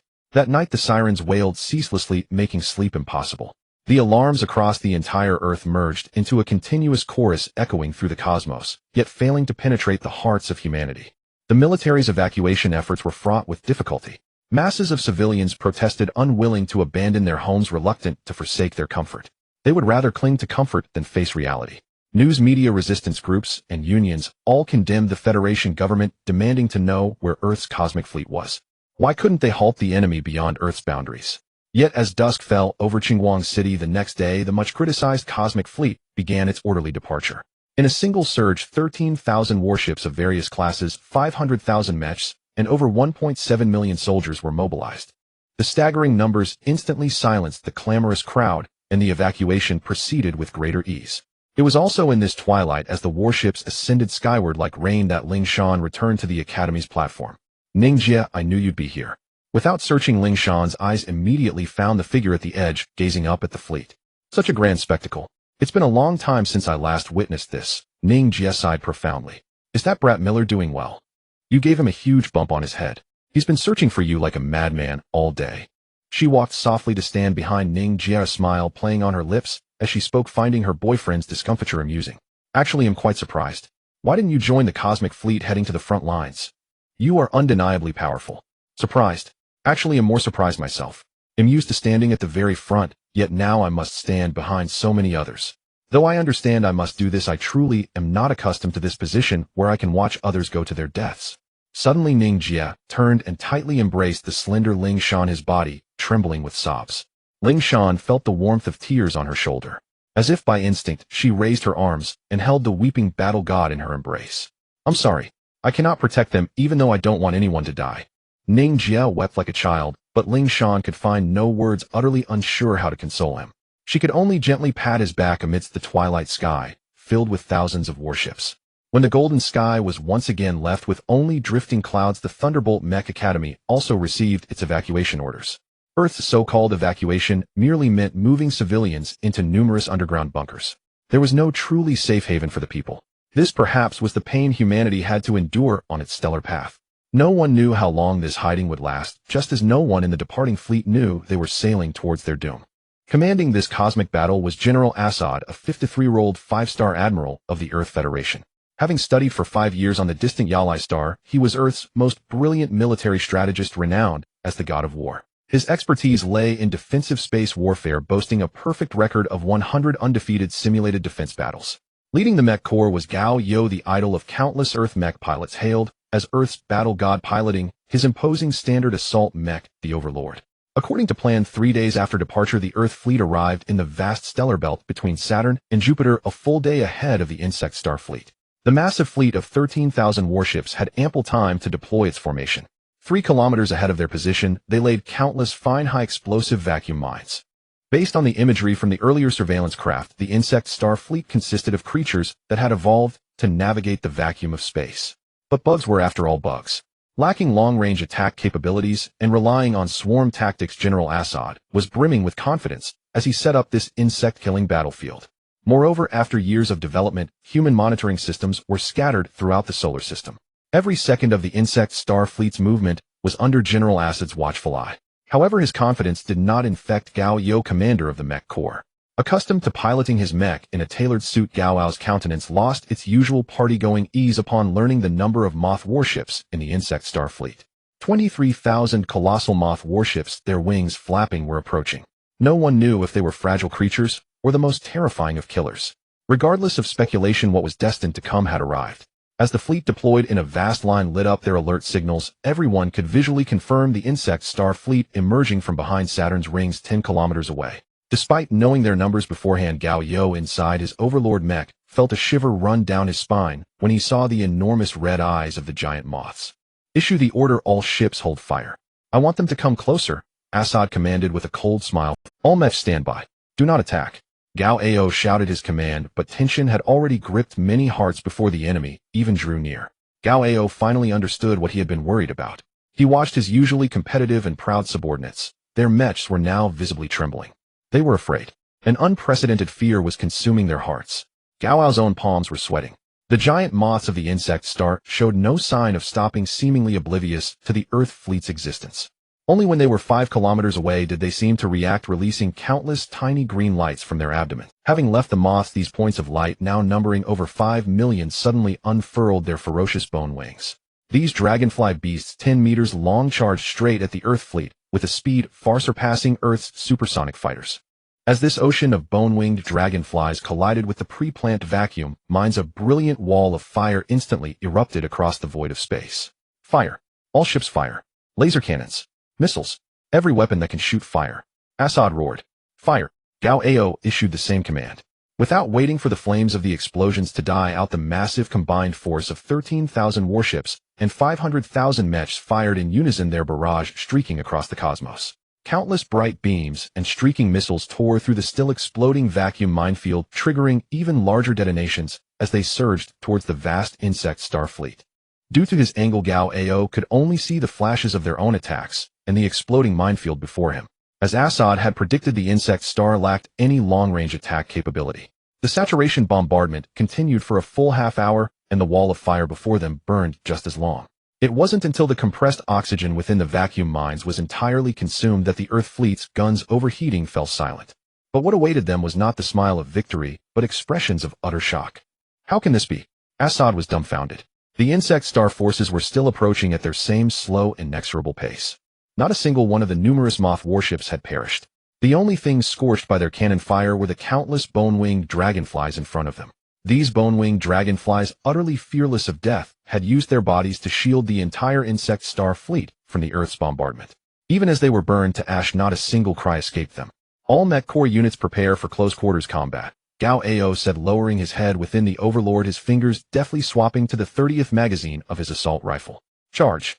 The rifle was loaded, and the pitch-black Overlord surged forward, leading the charge towards the insect star fleet. Spurred on by his command and example, the vast human mech army began its tragic, heroic assault. And from beneath each giant moth, new green lights were already detaching. As if inexhaustible, the number of bone-winged dragonflies instantly swelled back to 5 million, swarming forward with ferocious maws agape like a plague of locusts. The human fleet's guns provided support, but by now everyone knew the outcome of this battle was no longer in doubt. As the great battle raged on within the metallic bridge perched on the back of a colossal black moth over 2 kilometers in length, another Hammett sat, with eyes closed, savoring a memory. Earth's cuisine is truly delicious. I can't wait to taste it again. Especially with Ning Jie as an appetizer, the meal becomes so much more interesting. Haha. For days after the departing Earth fleet had vanished into the void, the evacuation of Earth was still underway. One by one, the underground shelters filled with citizens who had abandoned their homes. Gone were the ornate decorations, the plush sofas, the private washrooms. The citizens, once accustomed to lives of comfort, were slowly beginning to understand that a home was not always theirs to keep. Grief was etched onto every face. Though the shelter was vast, each citizen was allotted only enough space to lay out a single blanket. In Shelter Zone 34 of Morning Light City, over 200,000 citizens had gathered, and Ning Jie, for days he had remained seated in the deepest corner of the shelter, watching the steady influx of people and the sorrow that gradually claimed their faces. Morning Light City, a unique floating metropolis on the sea, had its shelters buried deep beneath the ocean floor. Leaning against the cold metal wall, Ning Jie could almost hear the fish swimming by outside. At noon that day, the shelter's massive electronic screen flickered to life. The television displayed a beautiful female anchor who was accustomed to delivering every news report with a smile. But not today. Her eyes were red from weeping, and she fought to hold back a flood of tears as her trembling hands picked up the news script. We now bring you the midday news. According to information just received, our expeditionary fleet has engaged the invading forces of the insect star. Despite our troops' valiant resistance, ultimately, the final line of defense was breached. Of 13,000 warships, only 102 survived. Over 470,000 mechs were destroyed, and more than 390,000 mech pilots perished. 5-star General Asod, the supreme commander of operations, died in the line of duty when the flagship was destroyed. Fortunately, Mech Commander Gao Ao is now organizing the surviving forces for the return journey, expected to arrive on Earth by noon the day after tomorrow. The Insect Star forces are projected to arrive in 72 hours. The moment the anchor's words ceased, the screen cut directly to Annie. Citizens of Morning Light City, I am an academician of the Earth Science Research Institute. I believe you have all received the tragic news, but we have no time for grief. On behalf of the Earth Federation government, I urge all retired soldiers and mech pilots under the age of 50 to report to the Federation government building immediately. Though this is not a mandatory order, we hope you understand that we need your help to protect our homeland. Additionally, we call upon senior students of all mech academies to report as well. You too will become Earth's fighting force. This broadcast concludes now. The television screen went dark. The expected wails of despair never came. The shelter fell into a deathly silence. Despair spread like a virus. No one mourned the fallen soldiers, for they knew that in 72 hours they themselves might be the dead. Who would shed tears for them then? A faint sigh escaped Ning Jie's lips as he finally rose from his corner. Millions had died, yet Ning Jie smiled. Because he saw amidst the grieving crowd one figure after another rising before him. There were middle-aged men with graying hair, mothers handing their infants to their husbands, and couples standing hand in hand. All who rose shared something in common. Besides sorrow, their eyes burned with hatred, their faces taut as they bared sharp fangs. Old Man Sean, the fangs are starting to grow. Ning Jie strode forward with the rising crowd toward the exit. As a senior student of Thunderbolt Mecha Academy, Ning Jie, after reporting, was transported along with a group of young men to a military base on the outskirts of Morning Light City. There he reunited with classmates he hadn't seen in days. Miller Lingshan Xiaolian and Xiaolian's sister Xiaolian. They were assigned to the same combat squad, with Miller as the leader, piloting a standard assault-type mech and responsible for command. Xiaolian and her sister piloted heavy support mechs tasked with fire suppression. Lingshan operated a light reconnaissance mech responsible for gathering battlefield intelligence. As for Ning Jie, Annie had asked if he wished to join the formal military ranks, but he declined. After much pestering and persistence, with Wu Ning, the latter finally agreed to replicate a star mech for Ning Jie overnight, equipping it with an anti-mech heavy sniper rifle, making him the long-range assassin of Miller's squad. That night, after lights out, the members of Miller's squad wrapped themselves in thin blankets and gathered in Miller's quarters by flashlight, holding a secret squad meeting. I think Miller's squad is the most fitting name, since I'm the captain and the strongest, Miller grumbled, trying to push his choice. No way. If we name it after you just because you're the captain, then we're all Earth soldiers. Should we call it Earth Squad? Xiaolian, cradling her white rabbit, was the first to object. Besides, if we're going by strength, Alien beat Dante, so it should be named after him, Xiaolian's sister chimed in, coming to his defense. Forget it, I don't deserve that. I'm actually quite weak. I only won because Dante was outputting at just 20% and deliberately let me have it. Ning Jie scratched his head with a foolish grin. Fine. Since you're being so honest, I'll let bygones be bygones about you hitting me in the head. Miller said, pursing his lips in satisfaction. So what should we call ourselves? If no one has a better idea, let's go with Mr. Rabbit Squad. Xiaolian raised her hand enthusiastically. I second that. Her sister raised her hand too. I think. What about Blaze Soul Squad? Lingshan finally said in a soft voice. Ning Jie was taken aback. I vote for Blaze Soul Squad. Call me the captain of a Mr. Rabbit Squad, and I'd be too embarrassed to even greet people. Miller hastily raised his hand. What about you, alien? Will you be the adorable Mr. Rabbit or the tasteless Blaze Soul? Xiaolian glanced at Ning Jie. Of course I vote for. Ning Jie raised his hand amidst 4 pairs of expectant eyes. Mr. Rabbit Squad. Yay? 3 votes to 2. We win. The adorable sisters cheered in excitement. Miller fumed, tugging at his hair, while Lingshan stared blankly at the smiling Ning Jie. Why? You didn't agree to Blaze Soul. Aren't you the Blaze Soul battle god yourself? Walking back to the dormitory, Lingshan couldn't resist asking, walking alongside Ning Jie. Because Mr. Rabbit is cuter, aren't those the things girls like? Just think, when we win, he'll say I'm the sniper of Mr. Rabbit Squad. With my dashing looks and charming vibe, I'm bound to attract a crowd of beauties. Ning Jie was practically drooling at the fantasy. The name doesn't matter. What I really want to know is, why don't you use your battle god mech? Your battle god mech should be somewhere in this city. Don't try to fool me. I heard everything you and Dante said. Your Blaze Soul battle god mech is called Serpent, isn't it? Lingshan wasn't about to let him off the hook. And so women, aside from being adorable when they pout, are nothing but a nuisance the rest of the time. Walking across the vast base runway, Ning Jie smiled. Since you already know so much, I'll tell you one more secret. The truth is, Serpent can no longer fight. The so-called Blaze Soul battle god is dead. Lingshan stood frozen in place, watching Ning Jie's retreating figure, her emotions too tangled to describe.